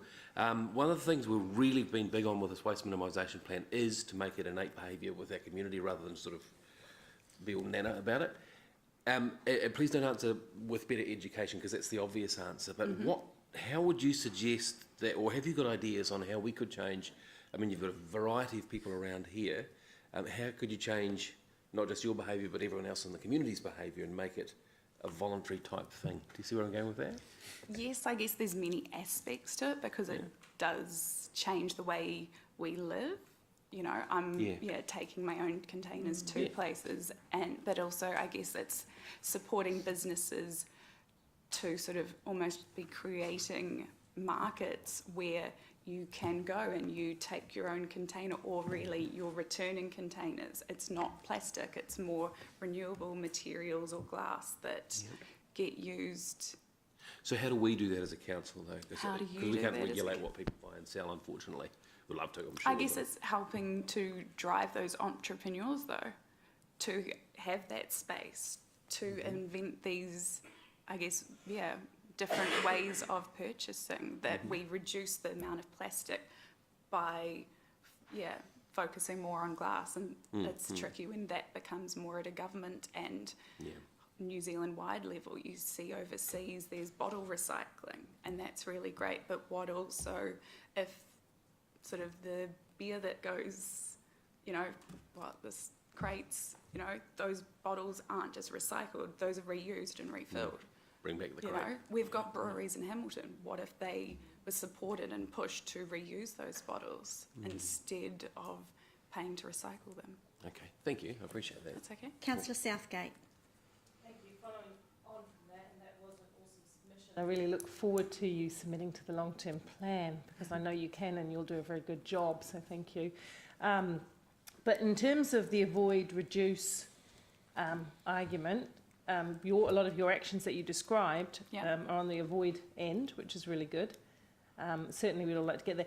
Have you got any ideas around how a council like this might play a role in avoiding the production of waste in the first place? It's a really tricky one, but... I guess often in anything, it's leading by example, you know, and then being also really clear, and I guess it's not pushing it down people's throats, but it's that education of we're doing this. And I think once you've experienced it, and with some things are easier than others, you know, you can share that, and that, I guess, what I've experienced, I'm then able to share with friends, and with some things it is easy enough. You know, soft plastic recycling's out there. I, you know, will have a packet of chips and you can wash it out, and that is then soft plastic able to be recycled.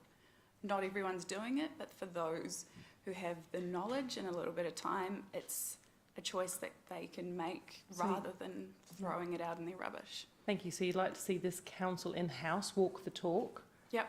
I was smiling because someone pointed out, previous speaker just pointed out the paper cups in front of you as well. Yes. Like, which was just... Today I've got my own smoothie container. I reuse, like, you know. Yeah.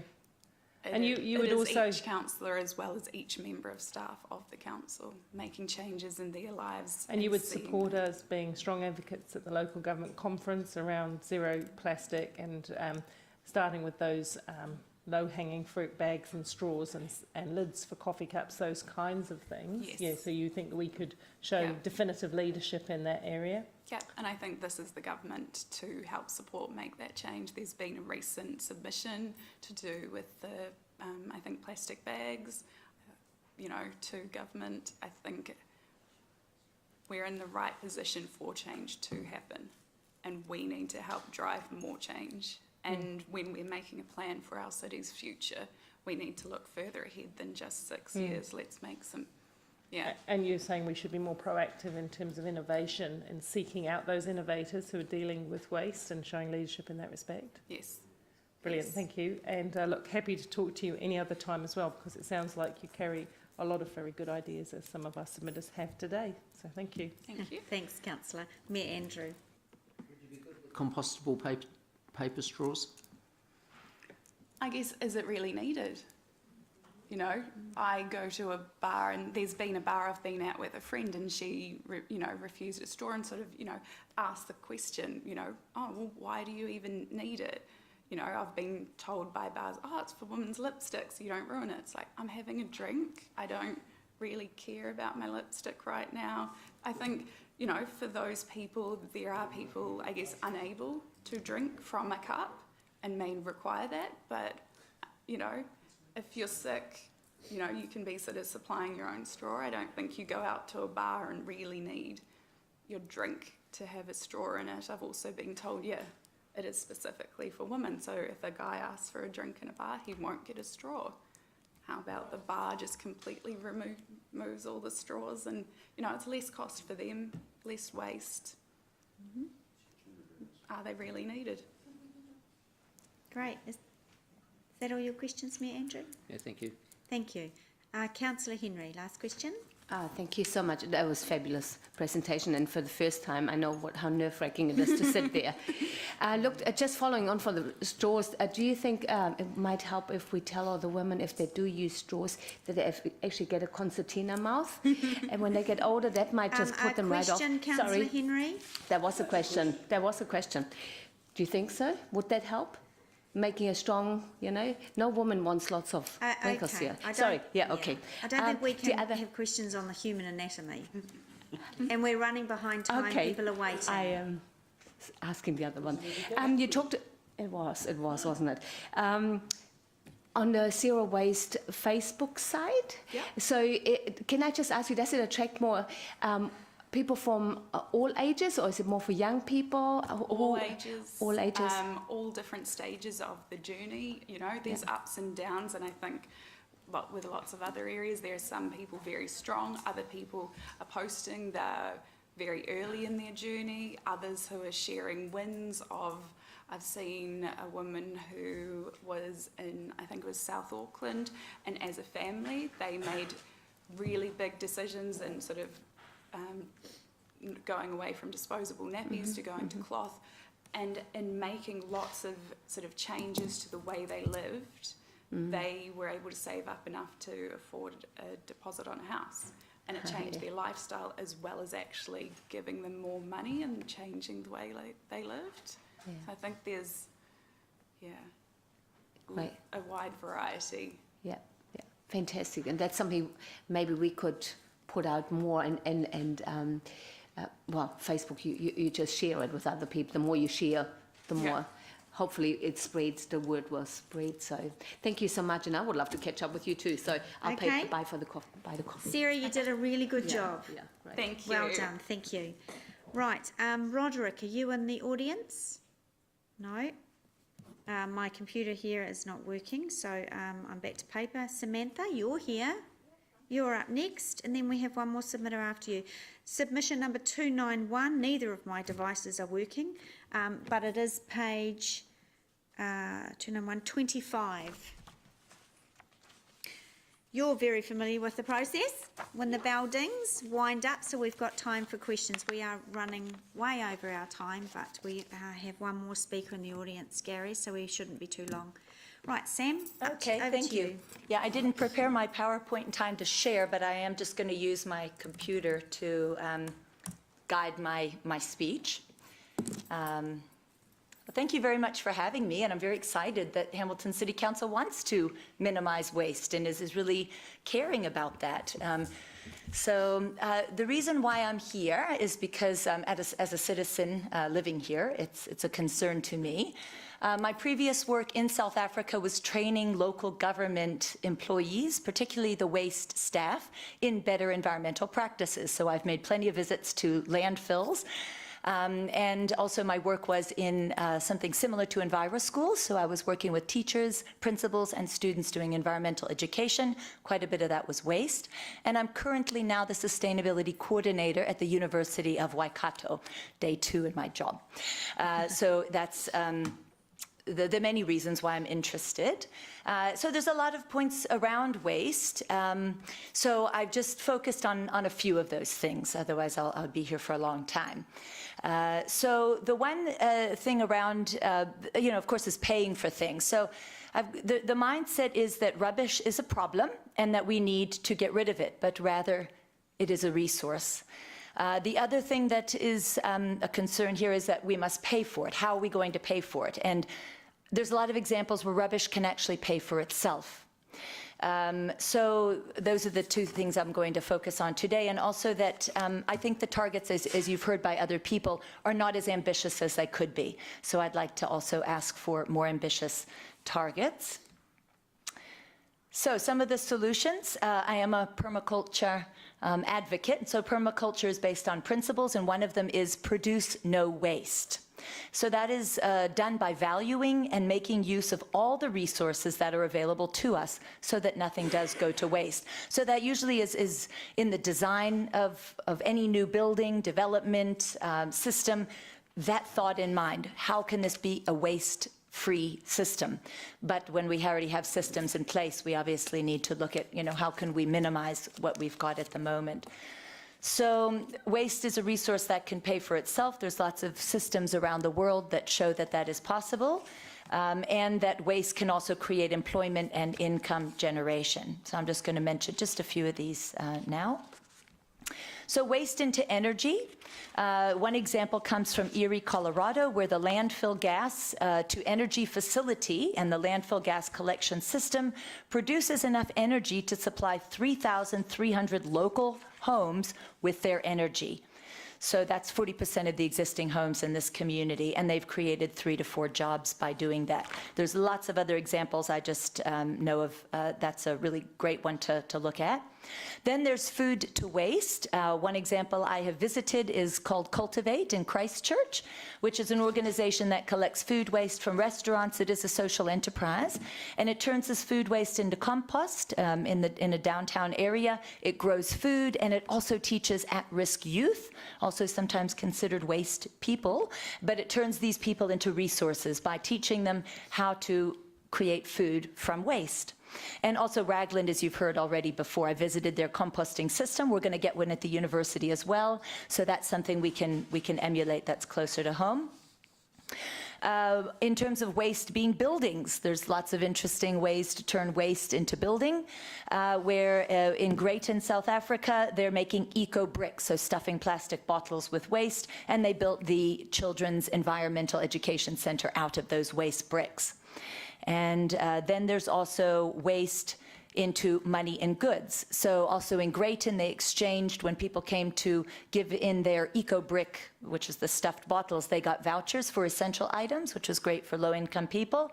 And a wonderful documentary I would love to have you look at. It's where local government really takes championing these causes in a big way. It's in Curitiba.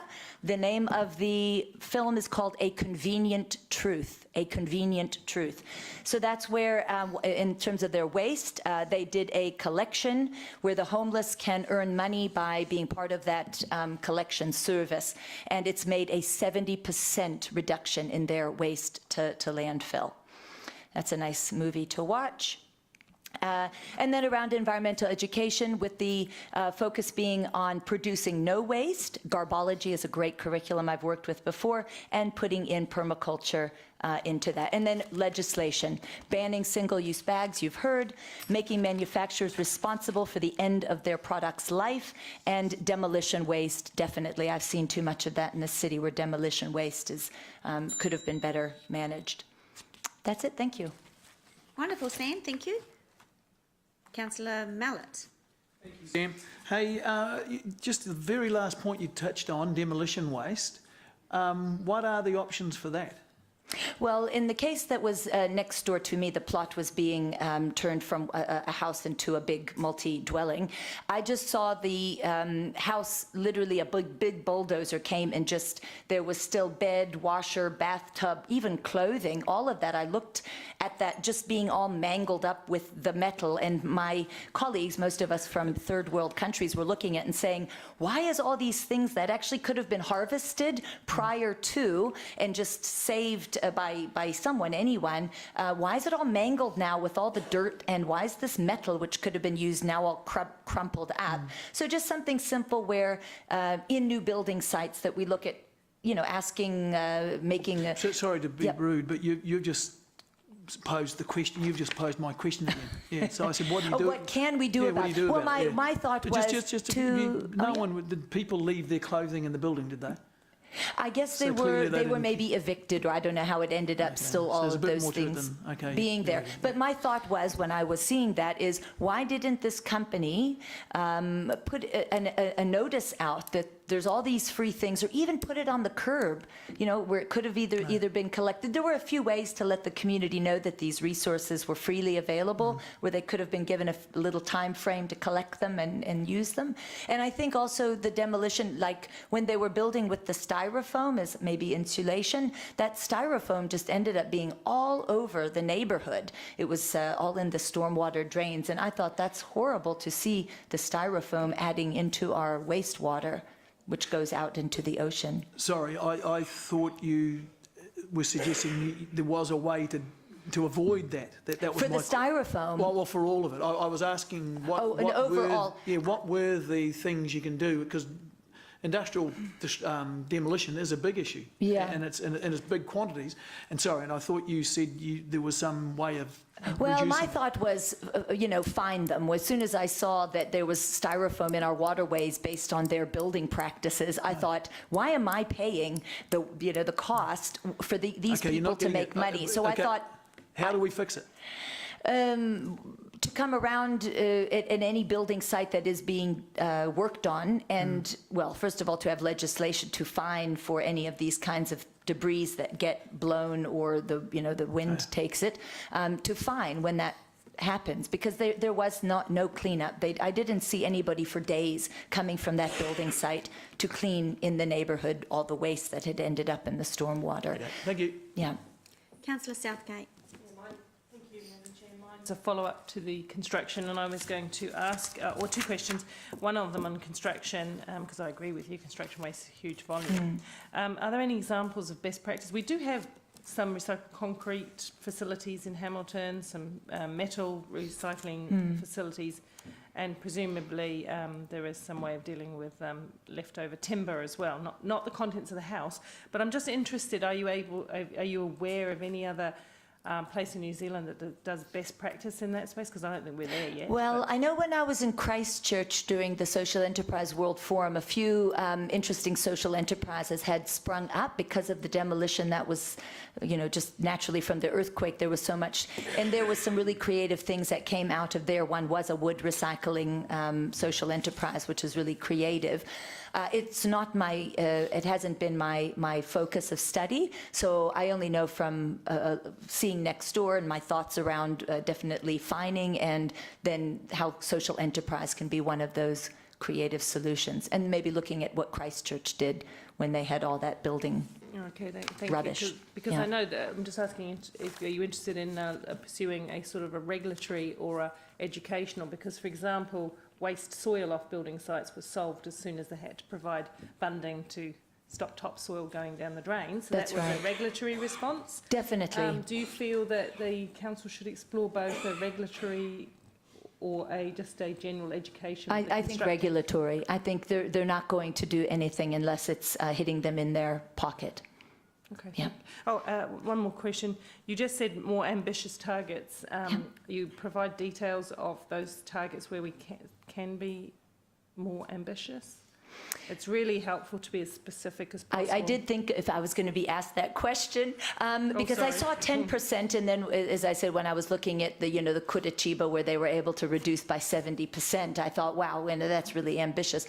And I think, yeah, just looking at, what other cities have been able to do. I don't really have a percentage, but I definitely think the 10% that I was seeing around the various different targets is not, I think between education and regulation, we can definitely up.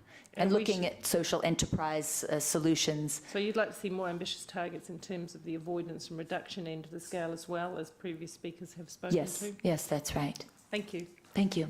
Thanks, Sam. Good to see you as always. Thank you. Right, our last speaker for today, and I do apologise for us going over time, is Gary. Hi, Gary. Sorry we're running so late. You have someone with you? Hi. My name's Russell. Hi, Russell. Committee members, this is submission number 222, and it's on page 7. So you are from South Waikato Achievement Trust. So you have 10 minutes. The bell will go at 8, and allowing time for questions.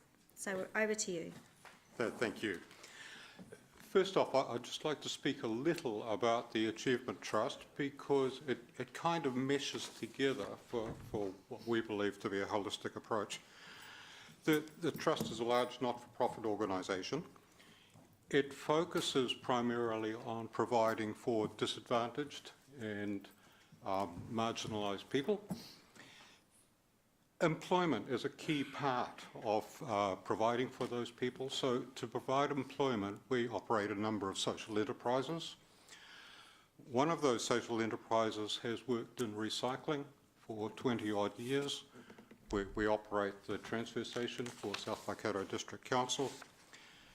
And then 5 years ago, we became aware of two things: the volume of electronic waste that was coming through, that was getting bigger and bigger, and also that there had been a number of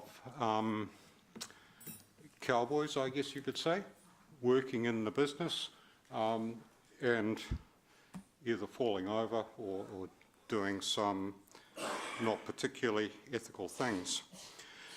So we established an e-waste processing enterprise, and that has the capacity to process about 200 tonne a month and employs about 18 marginalised people. All of the processing is done ethically. It follows the WE guidelines. Exported material is done so with export permits and BASIL permits. By e-waste, I'm talking anything with a plug or a battery. So traditionally people think of televisions or computers. We're talking anything with a plug or a battery. we balk a little when we have a portable spa pool come in, but however, we provide the service. So our submission relates specifically to electronic waste. Electronic waste is estimated at 26 kilos per person per annum in New Zealand, 92,000 tonne per year nationally. If I do the sums on populations, that probably comes down to around about 5,000 tonne per annum in Hamilton. The potential with that e-waste, just taking the brominated plastic cabinet off a television, has the potential of it just thrown in the creek to form dioxins, which are carcinogenic, and all of the nasties that go with that. So by recycling, we're really doing two things. We're trying to do the right thing for the environment. We're providing employment for those marginalised people. With e-waste, there is a difficulty. People usually see value in the old TV or computer that's sitting in their garage, and there is a little bit of value in a TV. $1.50, something like that. Circuit boards, a little bit of gold, a little bit of cadmium. There's a huge amount of cost. The freight, the leaded glass which needs to be processed, the brominated plastic I mentioned that must go to Class A landfill, and the cost of dismantling and everything that goes with it. So I know organisations out there have charged in the region of $40 to recycle a television. We're sort of operating in the mid-20s region, and we're collecting e-waste from a little bit out of Hamilton, but going as far afield as Gisborne, Kapiti Coast, and Ruapehu in the other direction. So we're covering a big geographical area, and proportionately we are not getting much material out of Hamilton. We are working with the university and we're collaborating with them in taking e-waste from there. We also collaborate or cooperate, whatever the word of the day is, with Go Eco, and they act as a collection agency for us. Every council through the country has a different model, and every one of them has varying degrees of success. But what we do find is that there is a price bracket. If people are obliged to pay $25 to have a TV recycled, there are going to be an awful number of them finish up in the local creek or the lake or the stream or wherever. There seems to be a price bracket around about $10. Once you get down to $10, people are much more receptive to having them properly recycled. And I think as well as that, there's an overall acceptance that recycling is the right thing to do. And we have people drive from Hamilton to Tokoroa to drop off a TV and pay the money. But there's also people that go as far as the nearest creek. The e-waste problem is not going to go away. We thought that the number of CRT, the old big box televisions, would diminish, and they are slowly, but they're being replaced by flat screen TVs, which generally are considered to have a shelf life of around about 4 years. So whereas that old box TV that went in and you might get 20 years out of it, that flat screen you might get 4 years out of it. That's if someone doesn't come along and say, well, really we should take that TV away and put a picture there and buy a new TV and throw the old one out. So we have made submissions and we do support the concept of product stewardship. It's our belief that that's going to be a long time coming. So in the meantime, we are looking at other ways of dealing with this. Now, by taking all e-waste, by having been there 5 years and indicating that we are there for the long term, that we do offer a one-stop shop, taking all the materials. We would like to see some means whereby we can divert the amount of e-waste going to landfill. We would submit that diversion of some of the waste minimisation fund to subsidising e-waste collection would go a long way to alleviating the problem. And there are examples around the country. Kapiti Coast is doing this and getting up a reasonably good trickle of e-waste coming through their transfer stations every month. Gisborne very recently ran an e-waste month and collected just a tad under 40 tonne in that month. Waipa has an e-waste day coming up on Saturday. I'm not suggesting you take all your televisions over there, but we are assisting with that and working with them. It'll be interesting to see what comes out. We can offer the one-stop shop because our primary focus is actually providing for those marginalised people. We are providing some community good, and we are viable and sustainable in the long term. The materials that we recover, I don't want to get too evangelical about it, but the metals obviously are going back in. The precious metals are minimal in terms of the volumes that are there, but they do add up. The other points I think have been covered off in our written submission. The primary purpose of coming today really was to enable you to put a face to the submission and to make the point that we are genuine, we are there for the long term, and we're not cowboys. Great, thank you very much, Gary. Russell, did you have anything to add, or you just in support? I'm here to help answer questions, great. Questions as well. All right, we'll move into those. Councillor Bunting. Thank you, Gary, and thanks for the work you guys do. It's tremendous. If we had inorganic collection days, which we often get calls for, could you cope with a sudden onslaught of 40,000 households worth of e-waste all at once? Well, we have a processing capacity of about 200 tonne a month. Okay.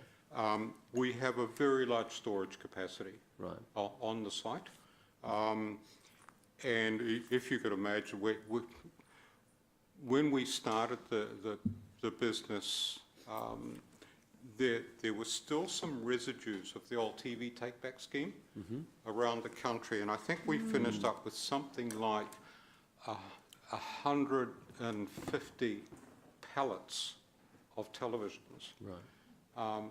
And we did manage to store them. Yeah. And we did manage to process them. So my answer to your question is, off the cuff, yes. Yep. Given that it's not a trick question. No, it's not at all. No. Yes, I believe we can. Okay. And we've looked at the sort of the demographics of the size of Hamilton, the size of the other cities that we're taking material from, Tauranga, for example. We're dealing with them fine.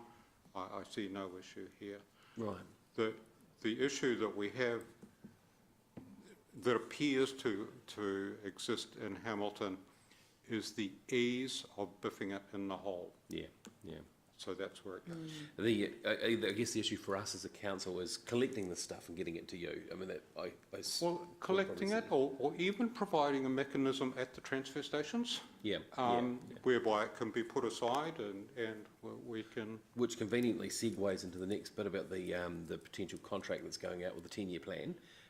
You're aware there may be more collection points with a potential contract. So are you going to be submitting towards the 10-year plan? Yes. Great. Yeah. Well, those collection points, And just a requirement that e-waste be identified as a specific waste stream for diversion or separation from the rest of the stream. It's like glass or anything else. Thank you, Chair. Councillor Southgate. Questions have been answered. I was about the capacity and whether in the short term, which you answered, Councillor Bunting. And thank you. I've been to your place. You may recall when I was. Yeah, that was fantastic. In terms of in the short term, running some electronic collection days or assisting Go Eco to pick up more waste would be helpful, would it? Yes, it would. Yep. Thank you. The one at Waipawa on Saturday, they've got a collection point, and they've we're sending over our truck and a couple of guys to help, and they've got 2 containers to be loaded as well. So it's all at one collection point. Right. So And I think Waipawa looking at doing it every 6 months.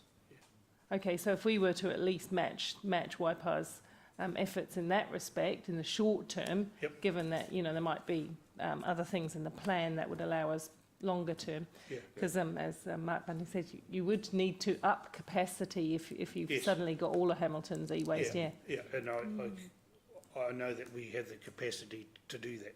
Yeah, so that would enable you to roll out a business development and. Thank you very much, and good luck. I know, Count, that your staff are talking with Waipawa, so there'll obviously be some information sharing going on there. But the other thing that is happening at Waipawa is that we're just setting up a collection week at one of the local schools, and this is an opportunity to enable them to get some financial benefit from that collection process, and also education opportunities, because I believe it's the younger generation where this whole waste revolution is going to start. Okay. Very good. Can I just ask a question to Councillor Henry? No, she's next on the list. We've got to finish Councillor Southgate's questions first. No, that's mine. Thank you. Okay, now I go to Councillor Henry. I'm really nervous. Thank you so much for the submission, first of all. I have a question first, then you can ask me. Okay. How does that sound? That sounds good. Awesome. Well, I actually didn't know about the e-waste until I heard you speak at Go Eco about 18 months ago. So I'm into recycling for many, many years and interested in that. And so now you've already answered some of the things, like go through schools, have an e-waste day. What other ideas have you got to educate people out there that you are actually existing and that there's e-waste recycling? I mean, if I don't know, what other people don't know about it. So it's that, again, it's coming back to how can we put it out there further for people to know. Have you got any other ideas, Gary? Just the usual publicity avenues. I think the local courier has a story coming up. Okay. And that coincides with the e-waste day in Te Awamutu. Yeah. Council websites are a good avenue, and we do find that if there's some publicity, the collection rate at Go Eco goes up. Yes. And as the memory of the publicity fades, the rate goes down. So it's like a sore tooth. So it should be an ongoing process, really, to keep it in people's minds that you exist. Keep it fresh, rotate it, and it's pushing our barrier. We've got lots of good stories. That can be used. Fantastic. Okay. Yeah, thank you. Sorry. My question was, you asked a question about the waste levy, if there was what you thought, whether you thought it should rise above the $10, and there's a good paper out which I forgot to bring, but which says that they reckon it could rise to $110. Okay, and that's, you think about that. Yeah. That's going to really make people think. And make people not to put to use landfill. Yeah. So it's a really interesting thought, but they reckon that could come. Yeah. Well, I looked at the graph from where Germany is at the top and New Zealand is at the bottom. Yep. And do you think, because I think in Germany you have to pay for everything. Yes. And that really, when it hits the pocket, do you think, well, that's Once what it you're hits just the pocket, saying, then, isn't it? Okay, sure, people might try and dump, Yeah, but then yeah. you can bring in legislation that can make it really hurt them if they do that. Yeah, yeah. There's ways around that. Yeah. But Yeah. that day will come when we've got to pay a substantial amount more. I think Thank you. Thank you. I'm just going to go to Councillor Tooman and then Councillor Mallet because this is your first question of the day. Yeah. You get next. Is Pardon? this a follow-on from the old sheltered workshops, which was around back in the 80s? That's not a very good word now. Well, that's what it used to be But called. you're dead right. Yeah. You're dead right. We've come from back then to where we are now, a social enterprise. Okay. Is this sustainable? It is sustainable. It's a lot of hard work to make it sustainable, but the answer to your question, yes, it is. And to make e-waste sustainable, we need volume. Yeah. Okay. Because what you'd be actually picking up, being paid for, the bits and pieces you collect, would be fairly minimal, I would say. Would that be right? Or What we get out of the product. Yeah. Yes, like TVs, like Gary said, it's around about $2, the materials we get out of it. $2. Yep. But that's why there's a charge of the mid-20s. Some places are $40. We don't have to be $40 to make our model work. Okay, so therefore it's sustainable at the mid-20s, and we have to make a profit, but it doesn't have to be like some of these other people. Have you looked at maybe when you buy a set of tyres for your car, you pay about $5 per tyre for them to recycle it or whatever. They don't recycle it, but to dump it. What about when you buy a TV, the retailer actually takes the old TV off you and then direct to you guys? Yeah, I think that's how the product stewardship is going to work. Okay. Yeah, our model's sort of in the reverse of that, isn't it? Yes, but we believe product stewardship is the way to go. Yep. And if it happens, and I don't think it will be soon, but if it does happen, we see ourselves having been established as the provider of choice to do the recycling. But certainly that would be the ideal, and in a lot of European countries it's mandatory, and even goes so far as designing these products so that they can be easily disassembled or demanufactured, I think is the word. But we're some way off that at this stage. That's good. Yeah. Thank you. Councillor Mallet. Thank you. Thanks for your presentation. After you've taken the $2 or $3 or $5 worth of valuable product out of the TV or the computer, what do you do with the rest? Well, that $2 is spread over all sorts of things. The circuit boards, we don't have processing capacity in New Zealand. They are smelted, generally in Asia or Europe, for extraction of base metals and precious metals. So your circuit boards get transported overseas? Yes, yep. The wires, for example, we strip the insulation off the wires, so the metal goes as base metal. The insulation is used for irrigation piping, and the leaded glass out of the screen goes to South Australia, and eventually comes back as bathroom tiles and glass tiles. Out of a CRT TV, we reuse by weight 95%.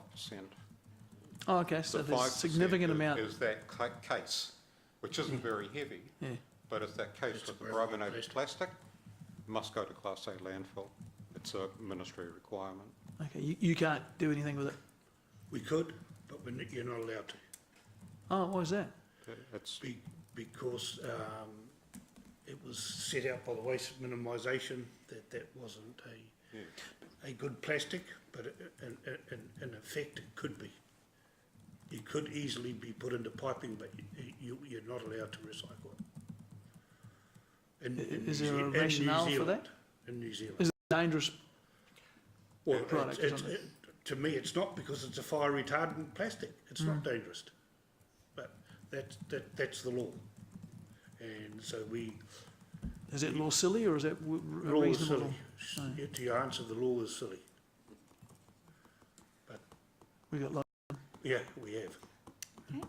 Okay, Okay, thank you. And final question, Mayor Andrew. When you export the products, are you checking, a lot of this goes to India, I know, and I've seen the operations. The only thing that's exported are the circuit boards. Yep. They go to Abilities in Auckland, which is a company like us. Yep. And they have got the permit, and it actually goes to Japan and through their hammer mill in Japan, where all the metals, it's through a solution and all the metals. They take all the metals and they've got to recycle what's left in the correct way. So the Basel permit, by Abilities having had a Basel permit, that material can only be recycled in the correct way.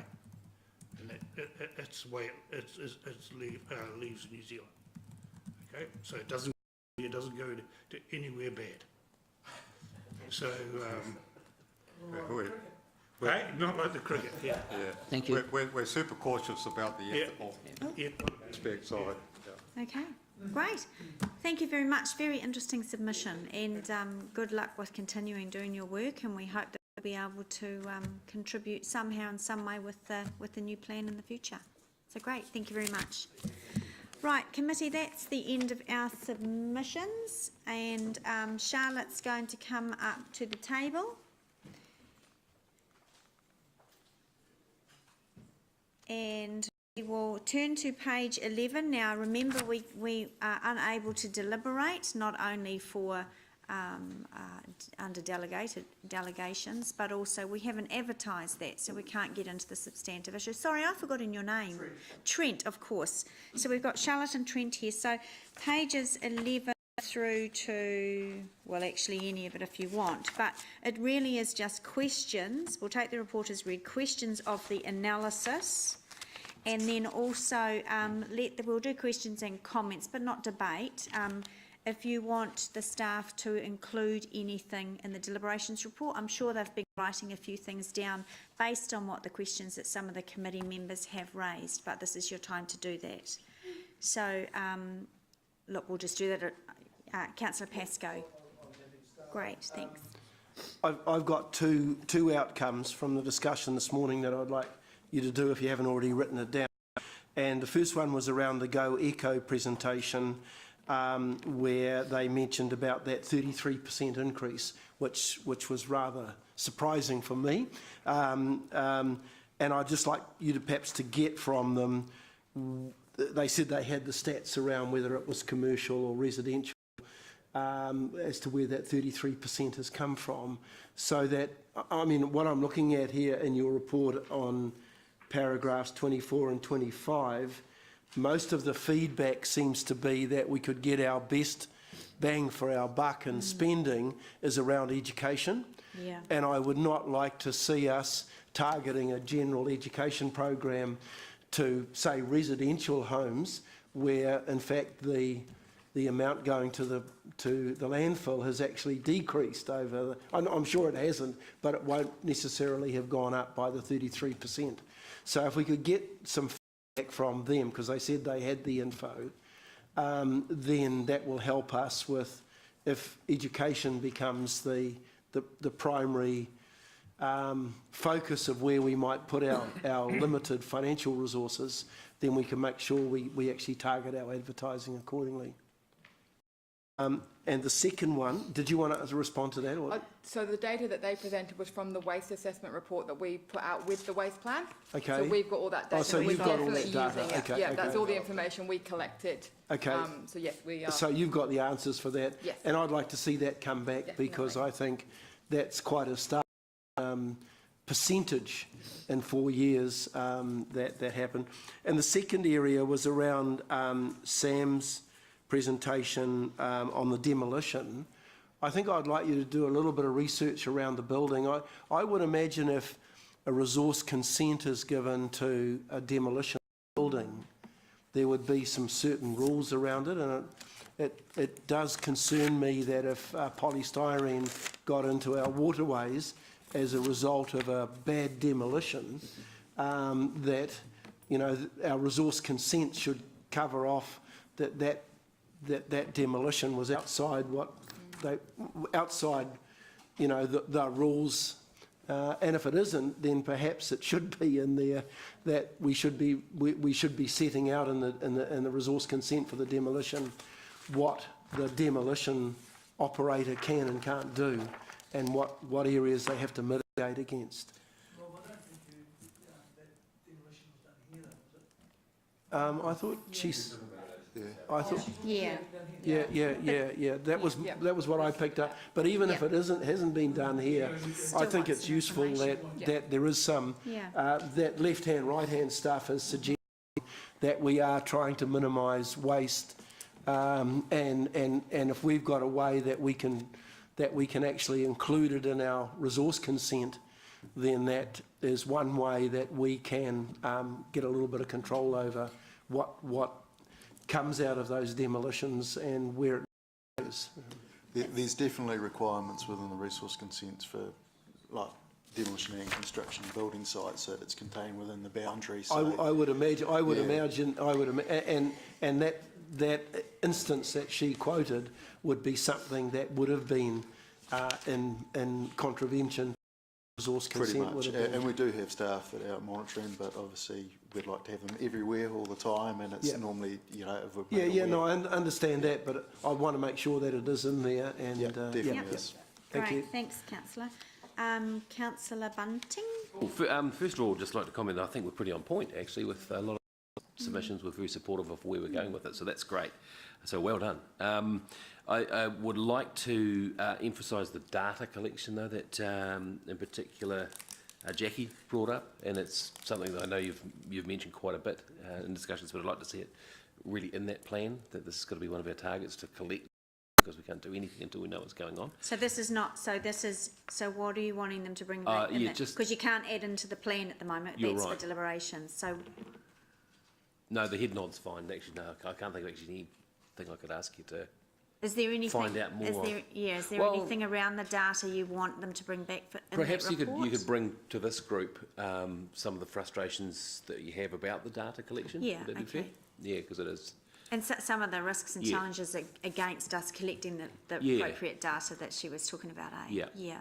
And maybe I know with the new collection potential, there's a lot of these collection points. But maybe we could look at the feasibility of having a push to take your e-waste to those points. I'm just trying to smoothen it up for those last two guys. Yeah. Yep, that's all from me. Thank you. That's great. Great work, Thank guys. you. Councillor Henry? Absolutely, great work. And well, there's a couple of things. From the ideas of the presenters, can we? I mean, it's more work for you guys, but talk to the schools and or have an e-waste day in Hamilton or something? Is that, I know it's not easy, but is that something we can look at? So we have met with Gary and we are in discussions with him. Okay. So once we move forward with our plan, we'll put that into there around probably some of this implementation detail that we haven't included in here to cover off on points like that. Awesome, awesome. So you'll bring back, sorry, Ziggy, just to clarify, so you'll bring back information in the deliberations report on what opportunities we can possibly include. That's great, thank you. Wonderful. The other thing is just while someone was speaking was about, you know, with the recycling of the plastics. And have we talked to Dunedin because they're making the bricks down there? Yeah, great, awesome. And the other thing is that something that is possible in our district plan to build something with these bricks here? Can we check that out?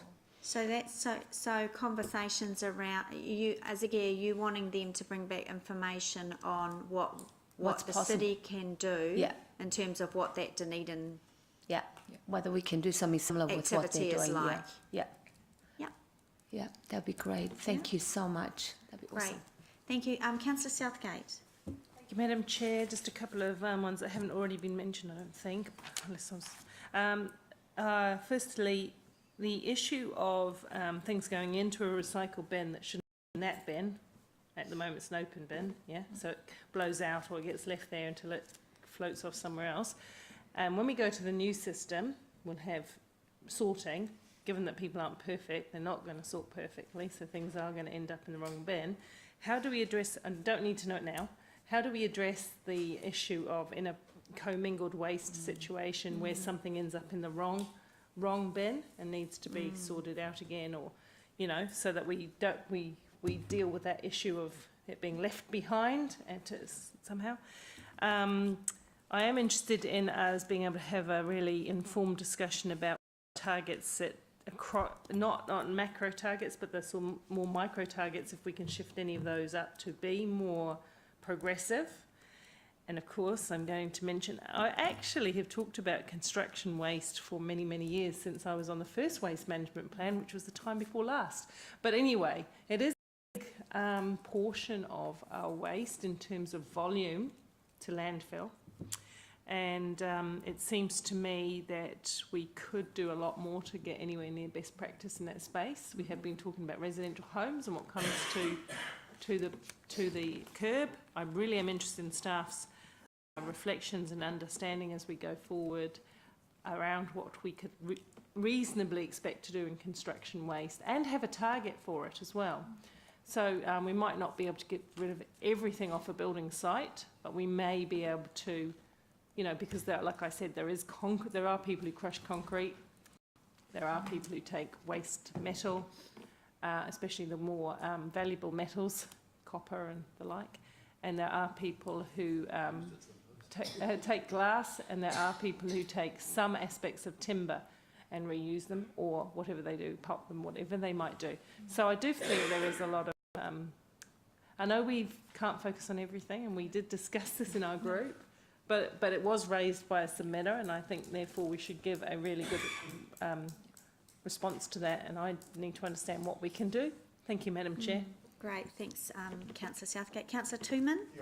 The Go Eco Commission, they said that 50% of the waste which is going to landfill is organic waste. Would that be correct? It's very nearly correct. Is it? Yes. Yeah, because I go to that Enviro Waste, the big shed down there in Te Rapa, and the whole thing seems to me to be full of construction waste. Doesn't look to be a hell of a lot of organic waste in there. We can provide the breakdown of where things are going in those amounts, if you like, in terms of green waste, food waste. Well, hey, if you think it's right, well, it must be right. What is organic waste? Green waste, food waste, anything that could be broken down. And it's organic. Gardens. So food scraps, I always think food scraps, in a household situation scenario, that's what it is, it's food scraps, right? It includes food scraps, tree branches, grass clippings. Bugs and slugs. Yeah. Gary. Okay, so bugs and slugs. So Leo, you want to just have that information Just again clarified, around yeah. that, Yeah, yeah? just So we've got all of that. Great. Anything else you want on the list, Leo? No. Okay. Thanks. Councillor Mallett, what have you got on yours list? Can you I'd just like more refinement on our understanding of the risks and costs of contaminated recycling. You know what I mean by that, and that's people's education and ignorance and accidents and deliberate and all that sort of stuff. Sorry to interrupt. Can I clarify? That's curbside recycling. So in the wheelie bin or the crate. Yeah, yes. But anywhere where we're relying on our customer, so to speak, to sort product or refuse, and sometimes it won't matter at all, but other times it will. And also, we just need to know the economics of everything we're trying, and that will be difficult because costs for commodities like these go up and down all over the place. In terms of the economic costing, are you looking short term or longer term in terms of the way you'd like us to present it? Well, you can only give us today's costs. Anything else is an assumption. Yep. So I accept that it will be the cost of copper or the cost of whatever it is today.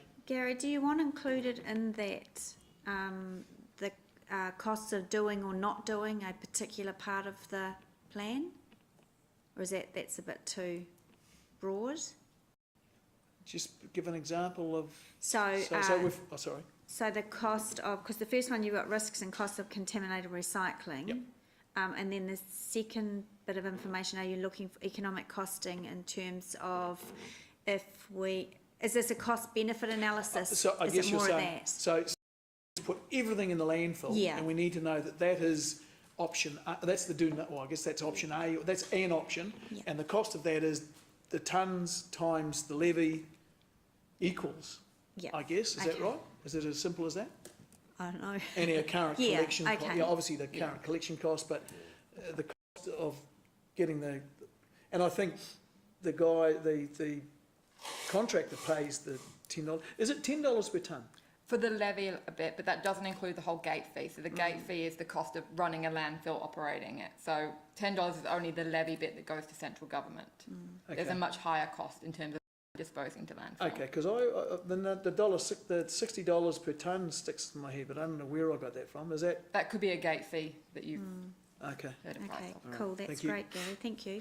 And Mayor Andrew, what's on your list? It's about 40% of the waste by weight in Evans at the moment with food waste. Yeah. Okay. So, and that's why we really went to the food waste bin to really lower that and recycle that. We're going to have big wheelie bins with lots of capacity. How are we going to stop people putting garden waste, which we don't want, into our wheelie rubbish tins? Because just to fill them up to get rid of it.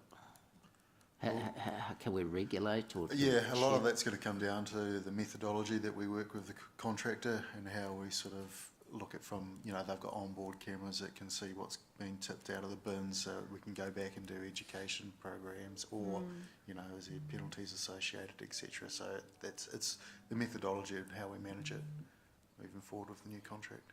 You can bring that in the report, that's a good one. And just this is slightly off topic, but you guys are here now. The plastic brick concept, are they fire retardant?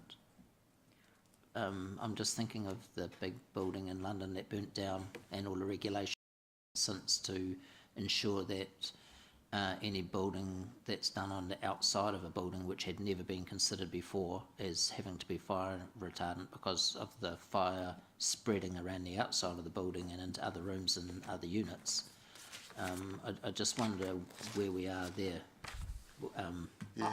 I've got the contact details. I've left him a message and I'm waiting for him to call me back to have a discussion with him about what the actual project is that they're doing down in Dunedin, and that's one of the questions we'll... Yeah, because the product in that London building, which a huge amount of buildings even in New Zealand are going to have to be re-cleared again, was a plastic fire, non-fire retardant product, which is now, of course, out of everyone's building codes.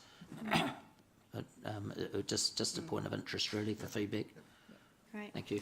Okay, so look, thanks everyone. That's 11 issues that you've all gathered up for staff to include in their deliberations report. So that's really great, and thanks Trent and Charlotte for the report and for those great answers. So with that, on page 11, and we are accepting the report. We have received the submissions and heard the submitters, and we have given some staff some feedback to help that deliberations and adoptions report that goes to the 19th of April council meeting. So with that, I will move that those actions happen. Seconded by Councillor Bunting. Thank you. Is there any debate? There is no debate. So just had a complete mind blank then. All those for in favour and those against. Isn't that funny? I've been saying that for 10 years. And that's carried. Thank you very much. Thank you, everyone.